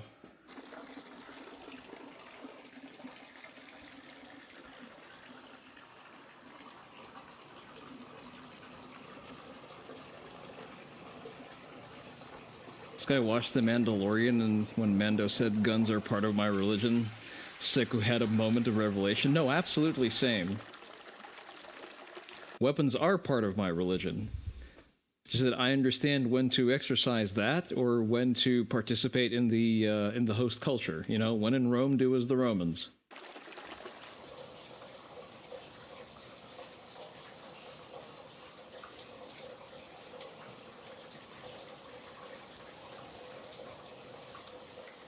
Honsei is simply more internet linguistic silliness. It's... Speaking of Pretty Derby...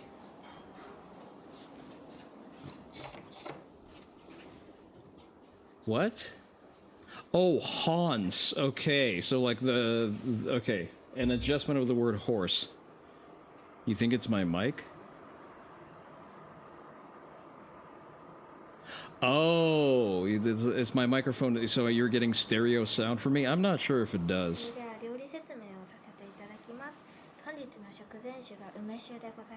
Oh.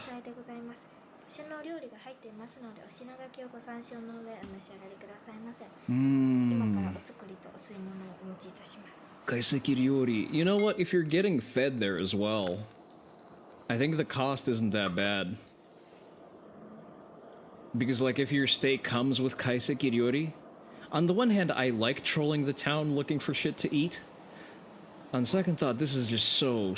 Oh, God, I want to go to Japan so bad. Why am I doing this to myself? When in Egypt, do as the Egyptians, unless you make them roam. Exactly.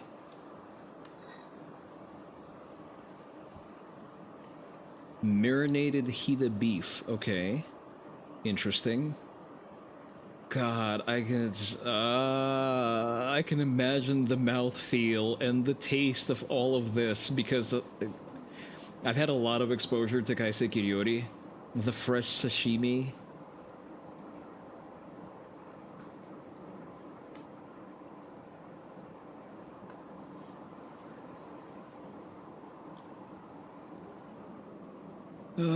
Okay, lock in, Oni Dojo. Since I have as many of you here, since a lot of you are here today, I will be releasing a new Kuromaru Onii-san shirt shortly.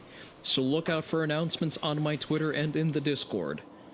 The run will be limited to 25 shirts, and I am buying one for myself.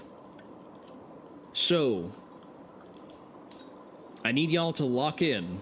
Buy a shirt for yourself. Buy a shirt for someone else who wears Hawaiian shirts. I'm going to make sure that it's a nice shirt. I will demo the design. It's going to be made of high-quality rayon. And it's going to be a limited run. Once it's gone, it's fucking gone.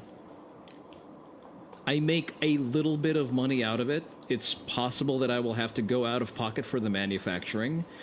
So, what's the price tag? I'm aiming... Make you buy a Ridge carry-on? 2 people could win a Lamborghini Huracan Sterrato, a Hennessy Velociraptor.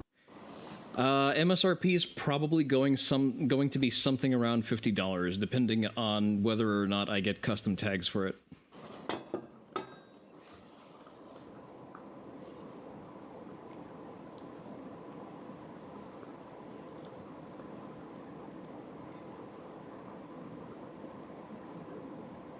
Oh, it's like an itty-bitty shabu-shabu. Not personally a shabu-shabu fan, I'm more of a sukiyaki stan.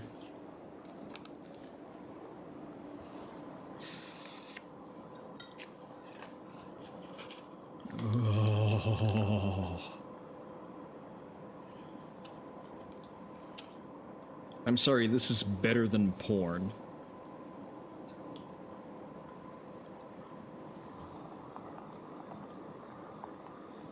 Well, listen, if you can pick up one, pick up one. Like, I'm not going to encourage anyone to make irresponsible financial decisions, but I do encourage you to participate in the merch release. I would very much appreciate that. Make sure to rep it on social media, post about it, make people jealous that you have a cool shirt and they don't. I'm not big on simmered beef. Like, you know, if it's high quality Japanese beef, I think boiling it isn't the way to go, but I guess it releases the juices into the broth enough where it makes it worth it. I wanted to go to that all-you-can-eat sukiyaki place.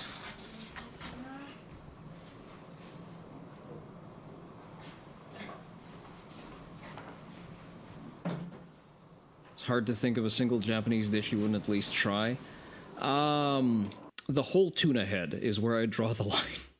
Because they have like an oven-baked tuna head, which I don't like intact fish.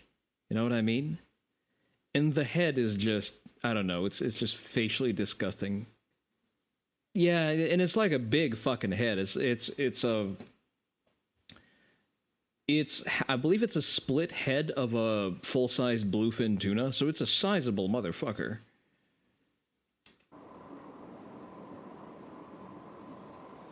Fortunately, it's not a frequent staple. But yeah, I'll eat mostly everything that's a part of a kaiseki dinner.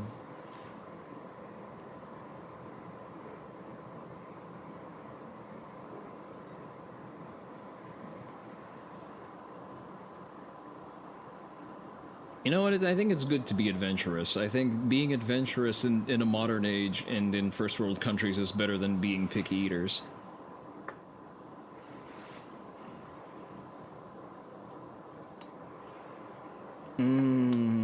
Pickles on fresh rice. Oh.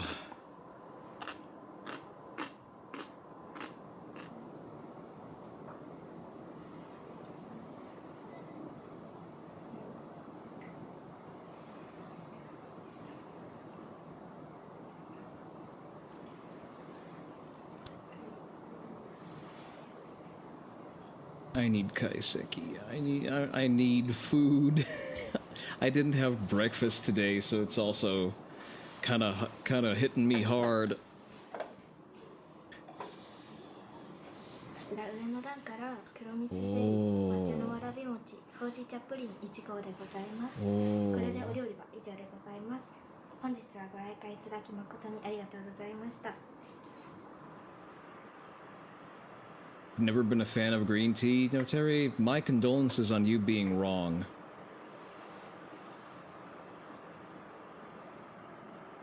You know what? Never mind. There's a matcha shortage. It tastes yucky. Don't, no, Terry. It's not worth it.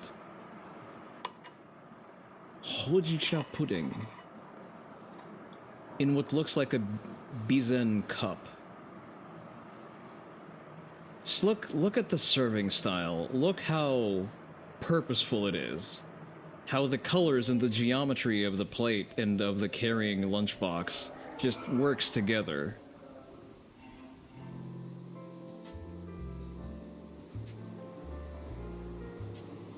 And an indoor izakaya bar. You can just literally never leave the hotel at all. It's definitely built for domestic tourism, because whenever you go to a place, you generally want to explore the premises. This is for someone who either lives in Japan on a day-to-day basis and has explored all the typical surroundings, or someone who is just Japan poisoned to the point where, you know, nothing excites you. I think a week here will do wonders. Green tea is your favorite, Seko? What kind of green tea? Because there's a lot of different ones.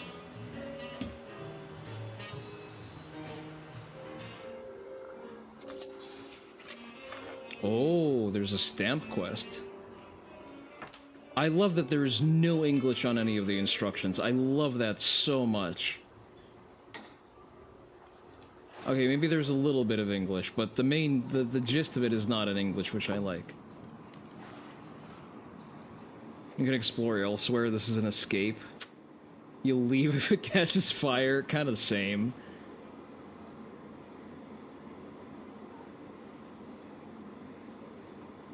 Looking at this kind of makes me want to reconsider my long-term dream of buying an onsen somewhere in Kyoto, refitting it, like, not externally, to keep the outward appearance consistent with a traditional onsen, but spec it for, like, high-end, high-performance athletes and biohackers, so I can charge exuberant prices on them.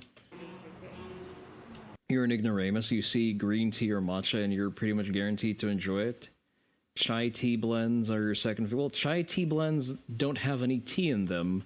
Matcha comes in a variety of grades, and, well, green tea also has a variety of grades, depending on where it's sourced and how it's processed. I think you're in T-Man's Discord, right?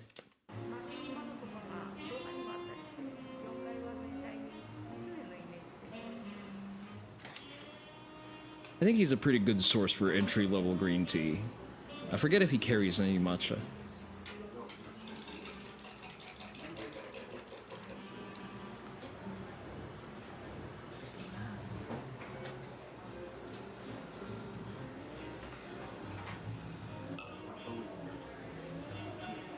T-Man needs money, buy more tea? Yes.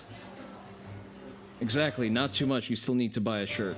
But do spend money in the T-Man's shop. He's hit a rough spot recently. Through no fault of his own.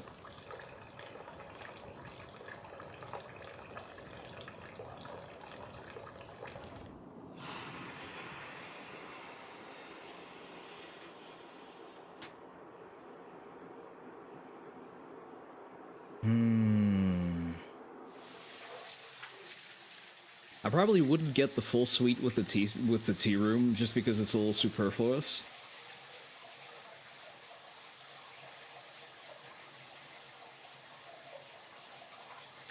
You know what the best thing ever is?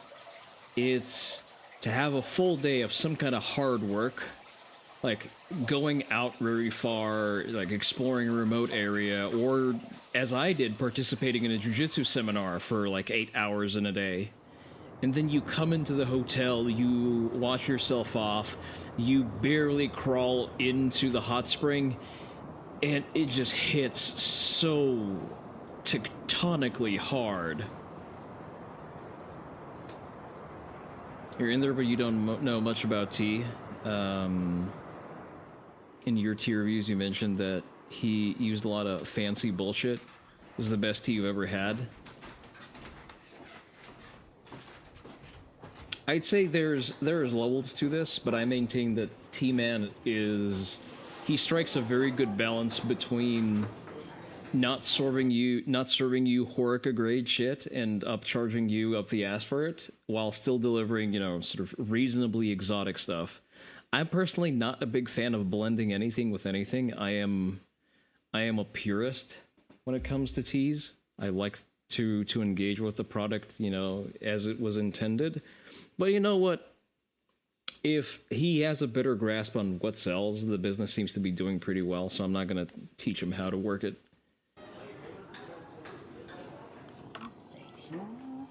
Oh, there's breakfast. Breakfast is also served with a little hot plate.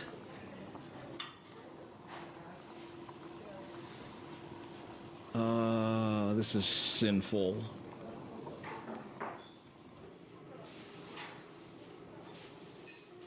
I would go to war with China to conquer contested islands for a week here. I'll even bring my own ammo.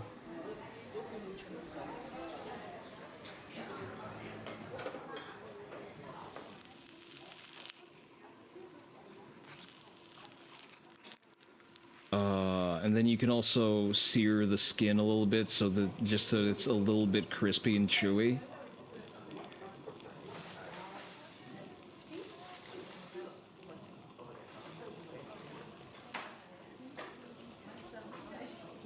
I love Japanese breakfast. Japanese breakfasts go so fucking hard. Not even just the sort of the upscale luxury hotel Japanese breakfast. Like, even if you go to a basic bitch famiresu, like a diner essentially in Japan, like a Jonathan's are my go-to, and you get their breakfast menu, you'll pay something like $7 for a nutritionally and micronutrient complete meal. And damn, like, we have the technology. Why can't we have nice things? How many people do I need to deport in order to have a Jonathan's in Austin? You would go to war for China for some white monster and a trip to Jubilee. Oh, Jollibee.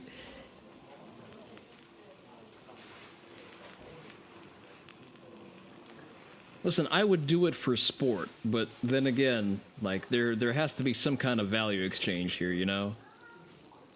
If I go through the trouble of securing the Senkoku Islands, then I would expect some kind of monetary compensation. Otherwise, I'll just keep them.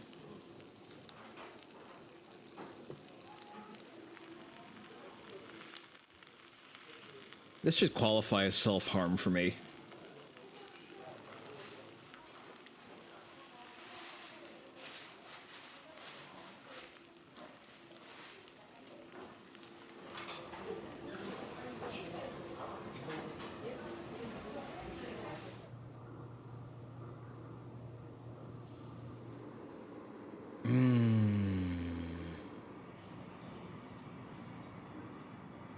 Oh, they do move them around entirely. Interesting. Wonder if one of them has a bigger outdoor bath area.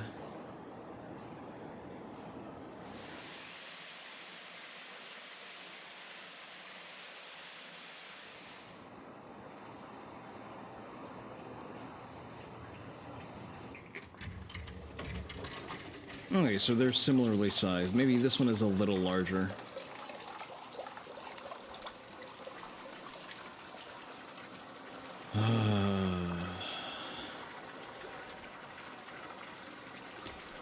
Like, realistically, the ideal day that would end with a hot spring bath like this is Like you would go hard, like balls to the wall on a good judo training session, or go hiking a mountain, and then you come back completely in tatters, hungry as sin. You get something to eat, and like as your last gasp, you crawl into the hot mineral bath. Hoo boy.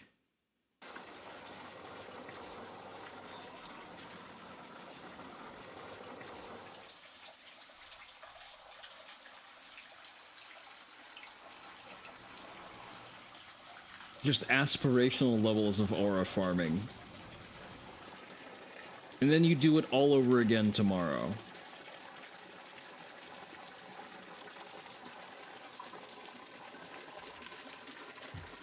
Oh, it's great. You have to believe in the fact that the hot spring is actually helping you heal, in addition to a painkiller patch being attached to every joint in your body, because, you know, for it to hit just right, you need to really flatten yourself out in training. Otherwise it doesn't work. You don't feel the gratification if you don't do like the hard work there. You need to do like extra soul-crushing reps, and then you feel like you've deserved your dinner and hot bath.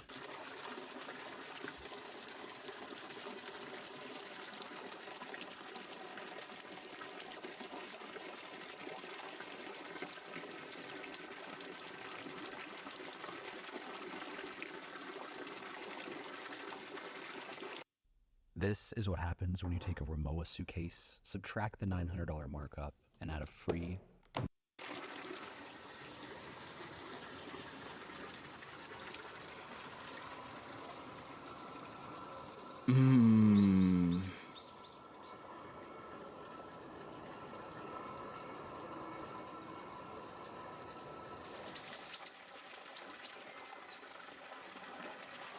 So good. I want to see what other hotels there are. Oh, that's a cat cafe. I'm slightly less interested. Lakeside Onsen Ryokan in a historic castle town. 22-hour stay at a Japanese secluded hot spring in the mountains. Hokkaido. $158? Get the fuck out.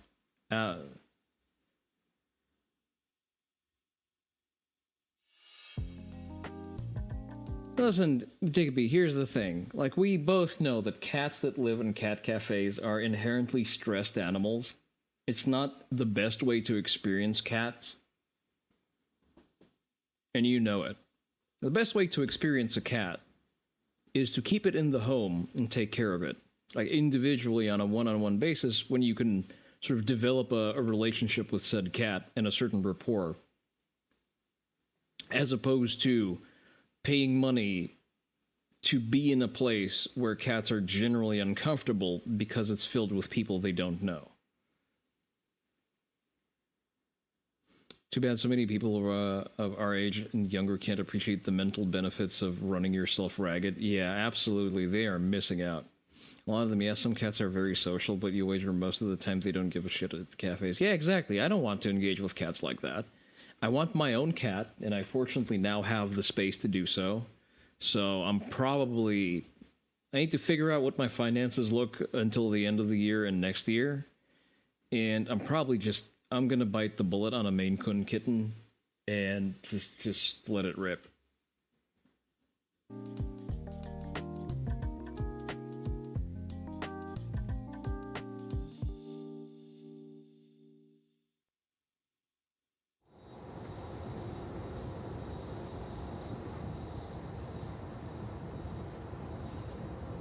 Oh, all the way up north, really? Oh, really all the way out. Shinaomori, okay.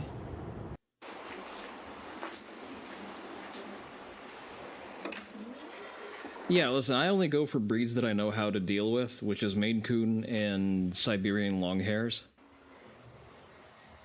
Like, I know how those cats like to be treated, I know how to give them a good quality of life, so I stick to the breeds that I know.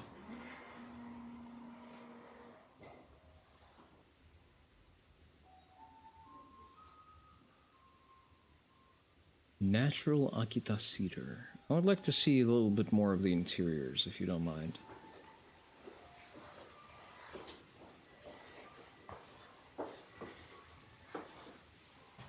I'm gonna check in on my go-to spot in Aizu real quick.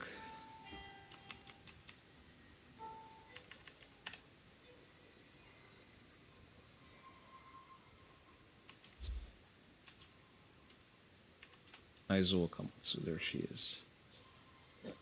Let's not aim for September, let's go November.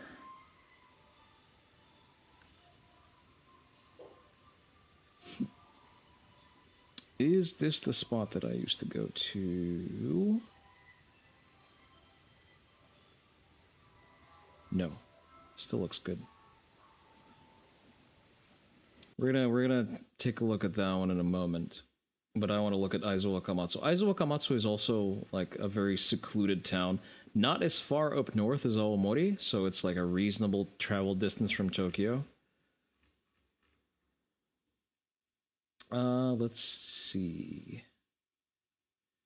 I don't really know how to... I'm not as natively familiar with Aizu Wakamatsu as I am with some of the other places. I think Shiotaki is where I used to stay.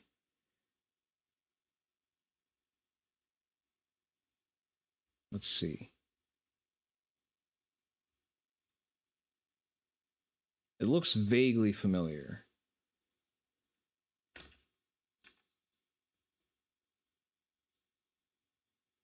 Yeah, this is the spot. This is the spot.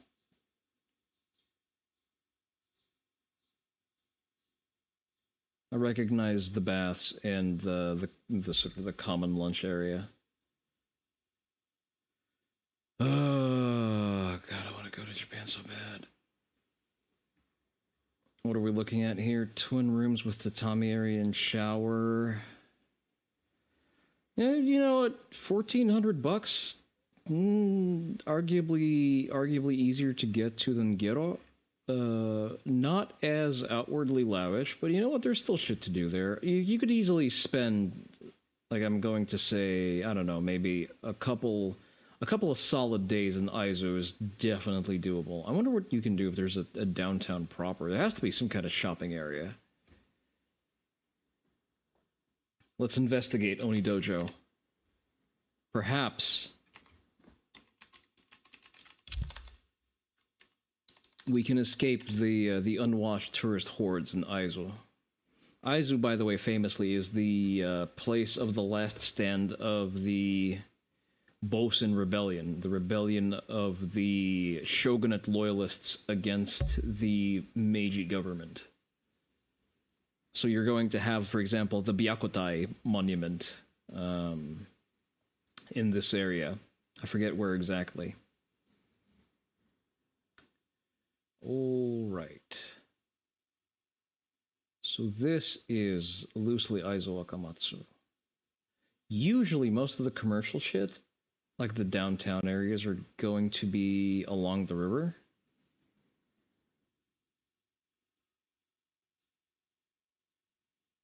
Well, I stand corrected.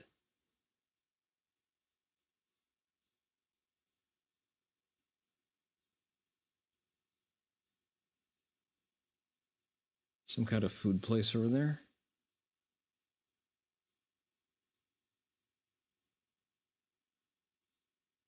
Oh, never mind. People just live here. There's not even... Huh.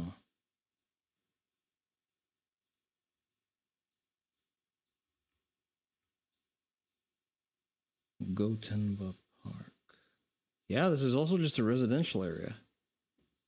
Is there not a downtown? I'm trying to think of like hallmarks of things that would indicate a big city presence. I guess it's just not a place like that. Damn, okay. You know what? Arguably, this is probably a better experience of Japan than going to a place like Tokyo. Has a nice little homely feeling. What is that? America, yeah. Okay. So this is an American store.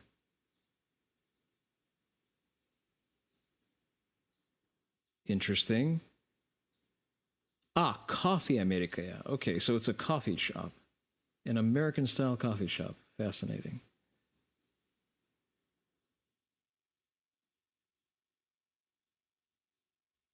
Some random food place. Oh, it's a soba place. Okay, okay, I get it. I get it.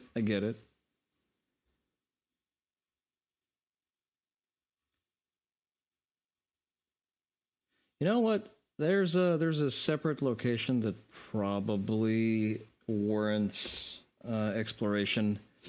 What's the name of the station? I keep forgetting. Kibune?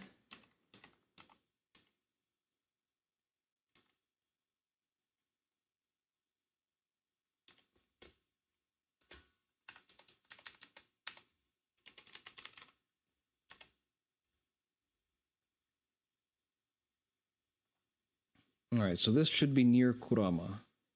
Yes, yes it is. Okay. So it's on the other side. Usually you'd arrive to Kurama Eki over here. You would go through the mountain pass. You would exit on the Kibune side, and you would go all the way down to Kibuneguchi. Usually you need to take a bus for that. Ah. There is nothing here. Okay. I see.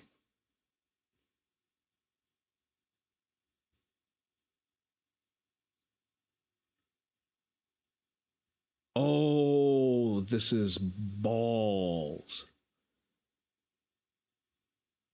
Can I get a different price range date? Alternative dates. There are, okay.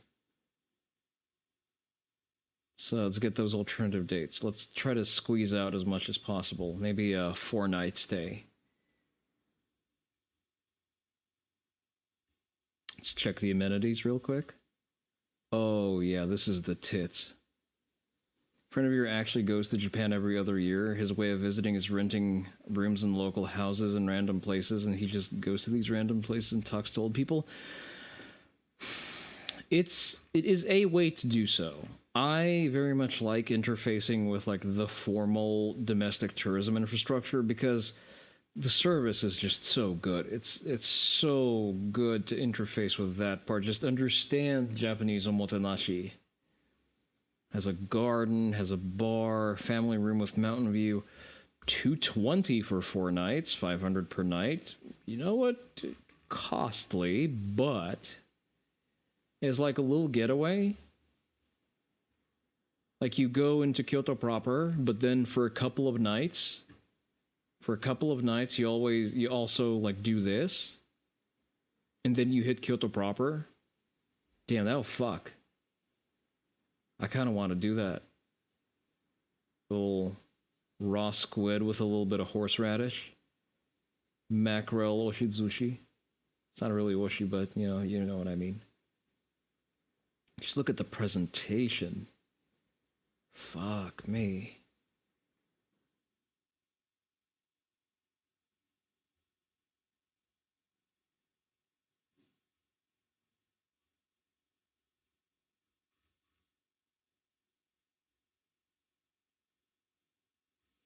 Probably 4 nights would be a little bit much, just because it's so far removed, but a couple of nights? Oh, abso-fucking-lutely. Oh, there's a better season, actually. December is okay. Oh, now we're cooking with propane. Alright, see, like if I go for a December trip,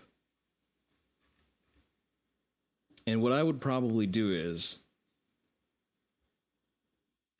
yes, it's technically I'm doubling up my own housing cost, which is not optimal, but then I can travel light. So I dump my shit in Kyoto proper, I go up north to the onsen. I chill at the onsen for like 2 nights. Move out. Return to Kyoto. Oh, wait. I don't even know. Even better. I can leave my shit at the locker at Kyoto Station. I'll leave my stuff in the coin locker. I go to pick it up the following day. As I check out of this, I go back to Kyoto Eki. Damn, this is the play. This is the play, Oni Dojo. Just look at this. Damn, this fucks so hard.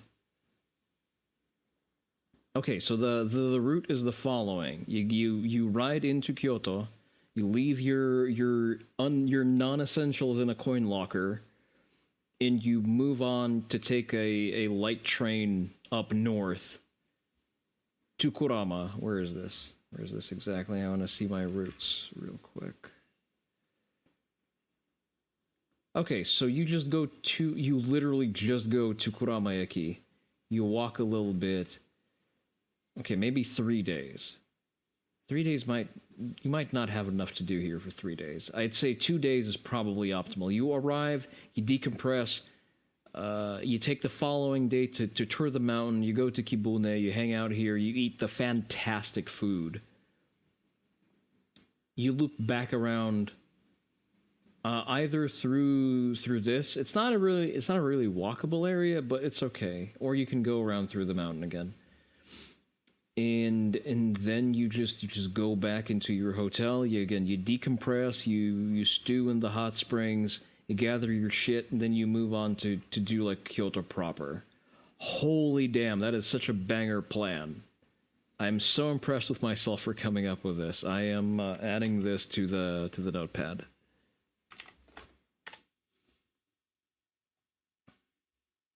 I like that we can talk through this on stream.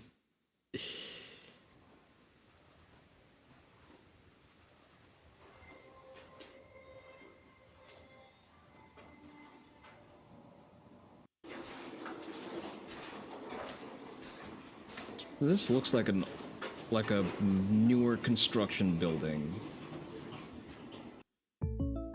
Buying this boat was a total no-brainer. Oh, no-brainer? If you got a new boat, Buying a boat is never a smart investment, by the way. Boats are horrific for both maintenance and regular upkeep cost. Never mind the storage. A boat is arguably the worst thing you can sink your money into. Like, literally, at least guns appreciate, especially if they're, rare and well-maintained. Like, my Benelli M4 is never going to be worth less than $2,000. Unless I run it ragged. Buy a boat only if you have a function for it. Yeah, if the boat generates money in one way or another, then you can buy a boat.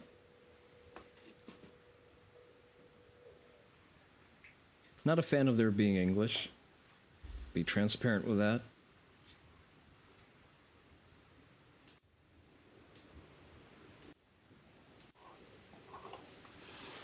Considering Gaben owns 3 boats, you don't think the expense amount is more than a write-off? Depending on how he structures the property.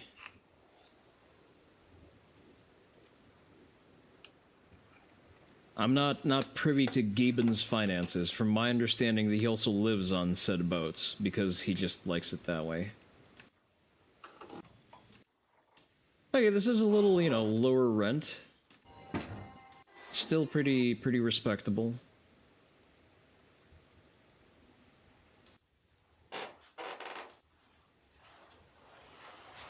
Well, yeah, sure. Like, with enough money, you can do whatever the fuck you want. That's very true. Like, at some point, understanding that even going through the motions of assessing a good or bad use of money is something that you have to do when you're still, like, within reasonable pedestrian wealth, not exotically wealthy because you're just basically the global monopolist in selling games.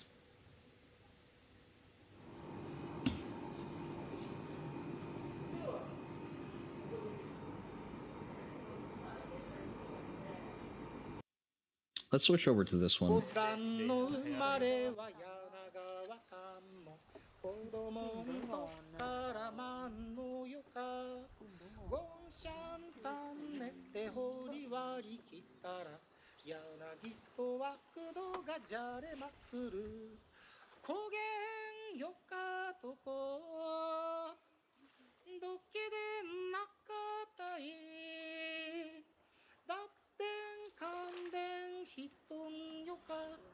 柳川柳川を断るしそれを断るし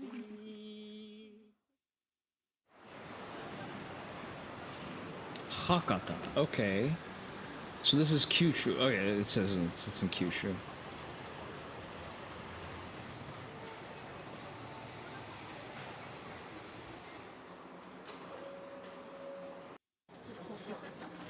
I would like to get to the meat and potatoes of the experience, please. Kyushu has its own flavor. Like, it's not generic Japan. Like, it is tangibly different.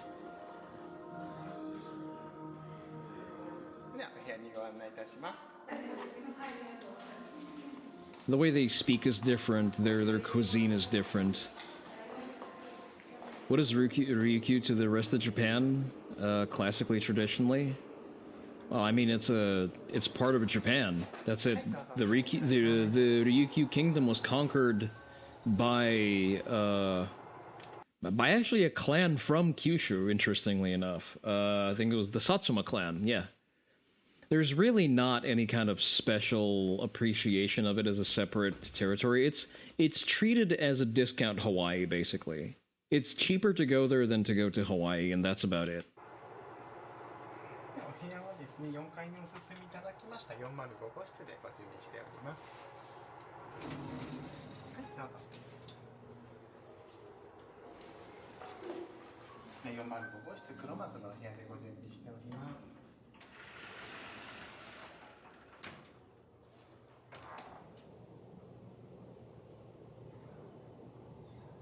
こちらにお進みくださいませ。まずこのお部屋は一番 So, on the one hand, I like the fusion look. It looks sharp. It's a good use of space.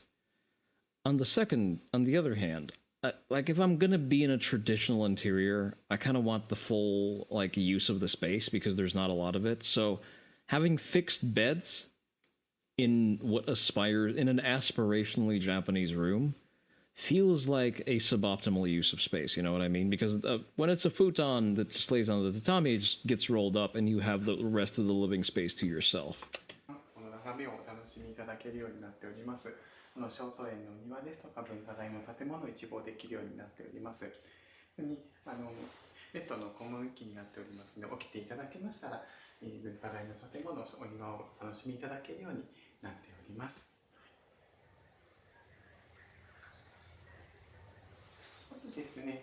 Young men are discovering that about bedrolls and women think it's weird. Can't relate.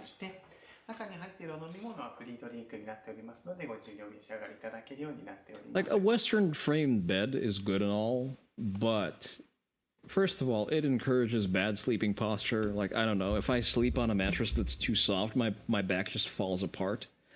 And it is also a product of having that excess space, of having that sequestered room that is just for sleeping and fucking. And you have the rest of the house's living space. If you're living in a single room, no, the bedroll is the way to go. こちらだとリビングルームになっております。こちらの景色はですね、また、小東園とは違って文化財の屋根の景色をお楽しみいただけるようになっておりますのと、あとテレビがこちらにございまして、つけていただきますとお花のインフォメーションをご覧いただけるようになっておりますので、ぜひご覧になってください。 Had a futon couch thing, was a sofa 90% of the time, and the back would fold down to make a bed-sized space. Yeah, that's nice. Oh. A hinoki cypress wood, just a solid wooden bath.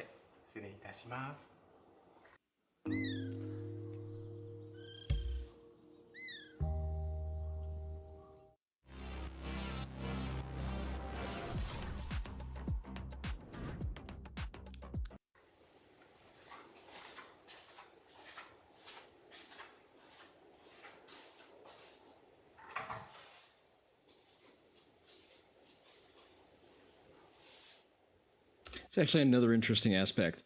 The Japanese, if it's a Japanese hotel, Never place anything in a room that you're expected to pay extra for. That is entirely a Western hotel concept, and I loathe that to no end.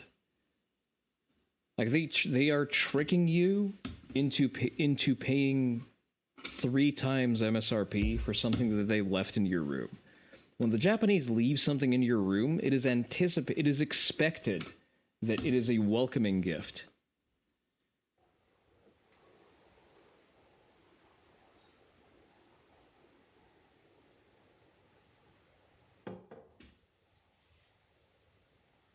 Which you can accidentally take by just lifting it up. Well, that I'm less that is just asshole-ish. But in like normal hotels, usually I just ask them to empty out the minibar because I want none of that shit. Just leave everything that's complimentary. But the reason why I like Japan more for my tourism is because I don't need to concern myself with that. I can just relax because I know that I am in the company of genuine and welcoming people. As long as you abide by social convention, and I don't need to be permanently on guard against them.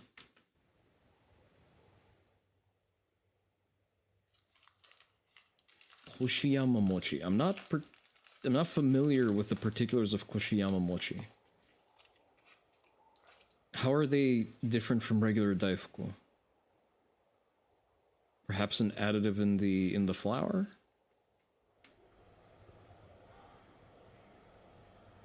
The entire grounds of Ohana are a cultural heritage site. Interesting. God damn, you love mochi. Do you have an H Mart anywhere around you? That's usually where I get my fix because they import Japanese mochi and other Japanese sweets. Fuck, I'm kind of hankering for a Castella now. I'm gonna go pick up groceries after the stream, so I may as well actually swing by an H Mart on the way. Pick myself up a Castella. Not as far as you know. Shame. Maybe you have a Daiso. Because we have a sizable Japanese expat population in Austin. From my understanding, there's an even bigger one in other places around Texas.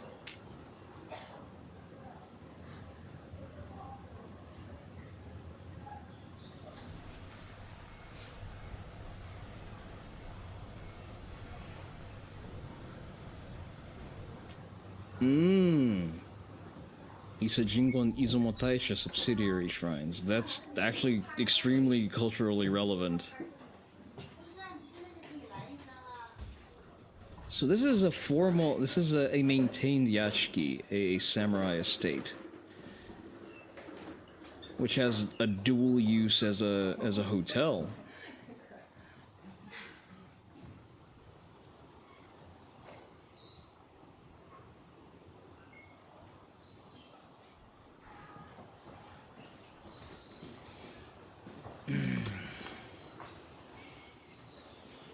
What is the other stores called? There's not even an H Mart in this. Wait, what? Noturi, aren't you in Texas? Gotta survive in modernity. Listen, I'm not complaining about this. I think this is a great use of the estate, as opposed to just having it be a museum. A lot of Japanese otera, the Buddhist temples, have some kind of cohabitation with traditional ryokans as like a means of making full use of the facility. I'm not frowning on that at all. I just think it needs to be gate kept from dipshits, but other than that, I'm completely on board with that. The other one is Daiso. I think that's how it's spelled. Just a second. Yeah, it is a Daiso. But they're more like household clutter as opposed to foods. And I think they usually have a grocery side.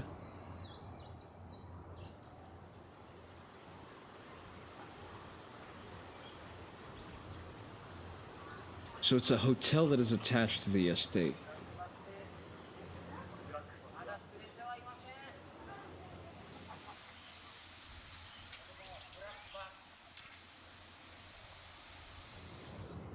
Listen, can I please, I'll pledge allegiance to the Emperor of Japan if I just have my piece of land that I can claim as an estate and just have all of this and keep my guns there. 2 Daisos in Denver. Well, what can I say? There has to be some kind of Japanese slop store.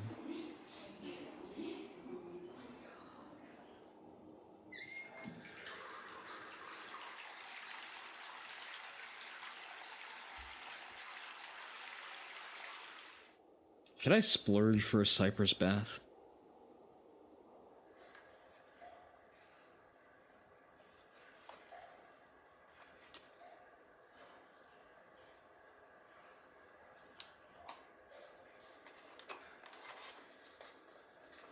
Food.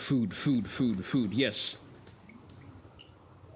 Minoyaki sake cup. Okay. はい、今お持ち差し上げましたのが前菜になっております。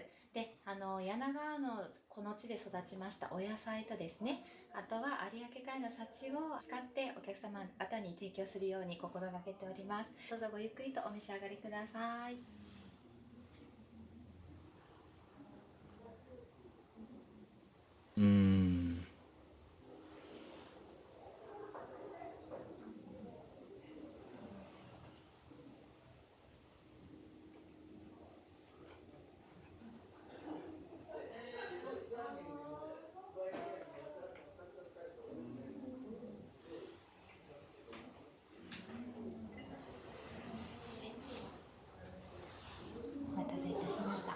You cannot eat whole shrimp like that. Just saying for no, I think they still clean the shrimp. You're not expected to eat the whole thing like shell and all.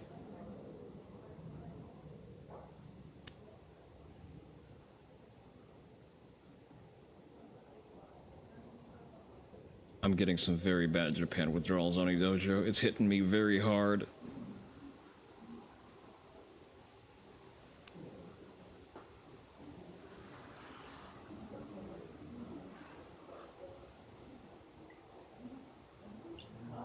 You can't hear Seabream without thinking Gold Ship? What is the connection?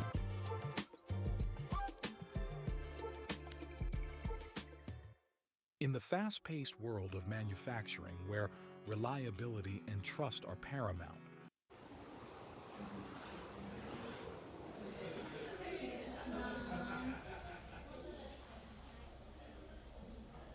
No, oh, Seabream is also a horse girl in the anime? I see.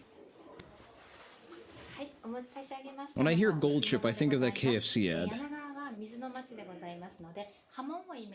Ah, okay.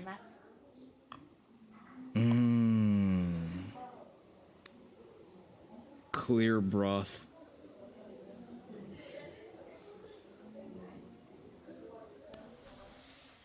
Just, I can't explain. The thing is that Japanese dishes, Japanese high dining, is an experience, for lack of a better term.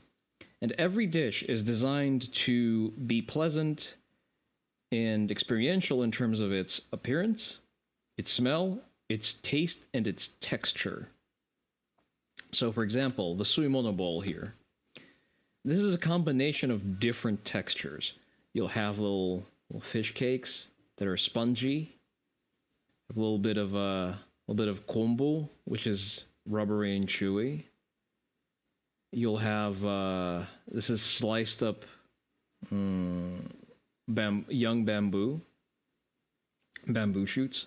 They're going to have a little bit of a crunch to it. And then there's also a scallop, not a scallop, I forget what it's called, like the shellfish there is going to add that also a little bit of meaty chew to it. Unlike some Western gastros, you're not having the dish inflicted upon you, it's made for you. Yes, exactly. Nothing in Japanese kaiseki ryori insists upon itself.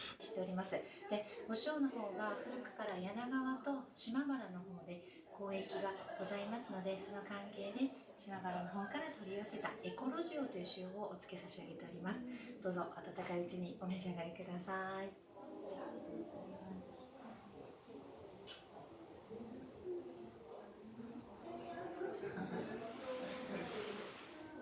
Why is wasabi an option? Because why not? It gives a little bit of a highlight to the taste, and it. So eel, when prepared correctly, freshly grilled eel is very oily and very fatty. So that's why your options for sort of offsetting that greasy feel of it is either salt, which would make it a more savory taste, or you can go the acidity route with the wasabi and sort of have that as your mixed experience.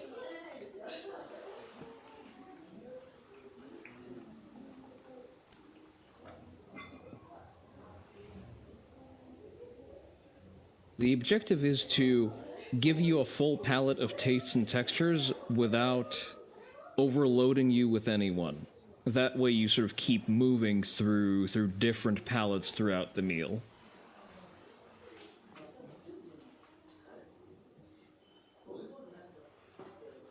Is there a difference between hot mustard and wasabi?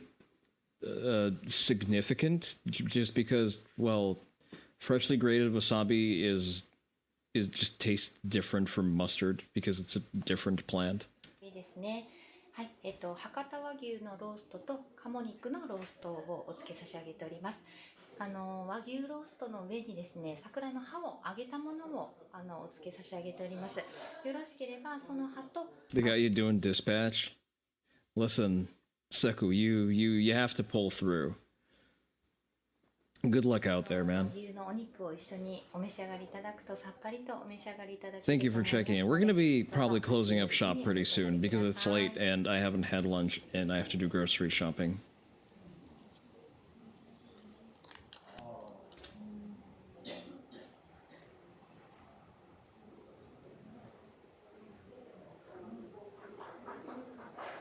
Oh, the orange sauce, nice.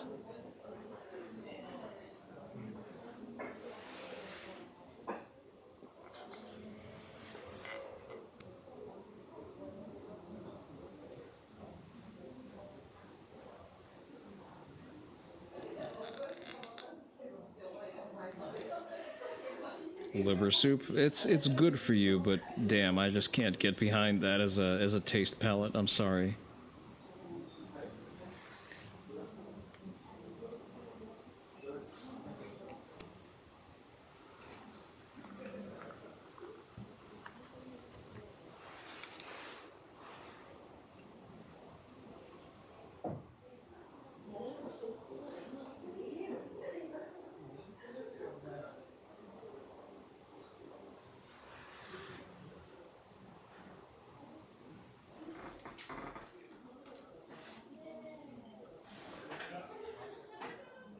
Oh, a little bit of a sorbet as a chaser. God, that is so good.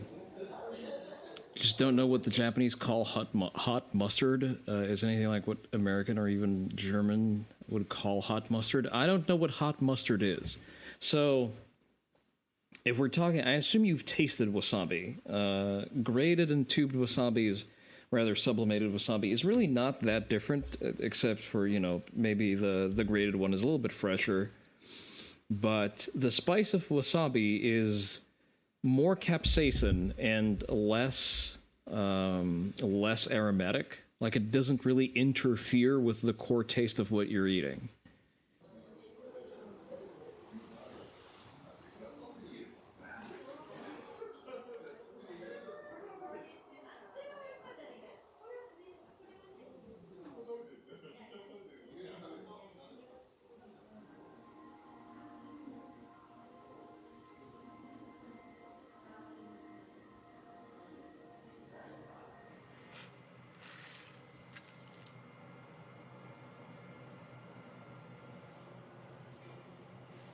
Not big on sake. I never imbibed in the poison, so I just really have no opinions about any of the alcoholic drinks.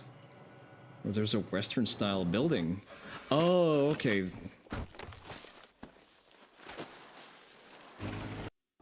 There's a, it's not really a colonial-style building, it's more of a Meiji-style building. Don't expect it to be, like, terribly interesting.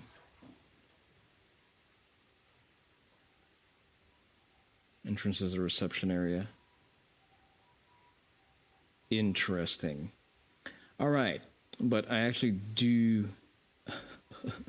Rook's amazing. Right. We're gonna mount up for a quick raid here because I am becoming a little bit tired and I have shit to do today. So we're gonna raid into the Foxu. So y'all can, if you have the emotes, here's your raid message.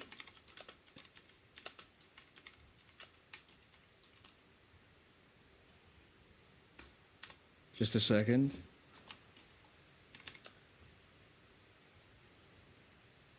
Let me preset that for you. There you go. Here's your raid message. The raid is about to start. We're probably gonna come back to this channel. I like the content. It's hurting me just right.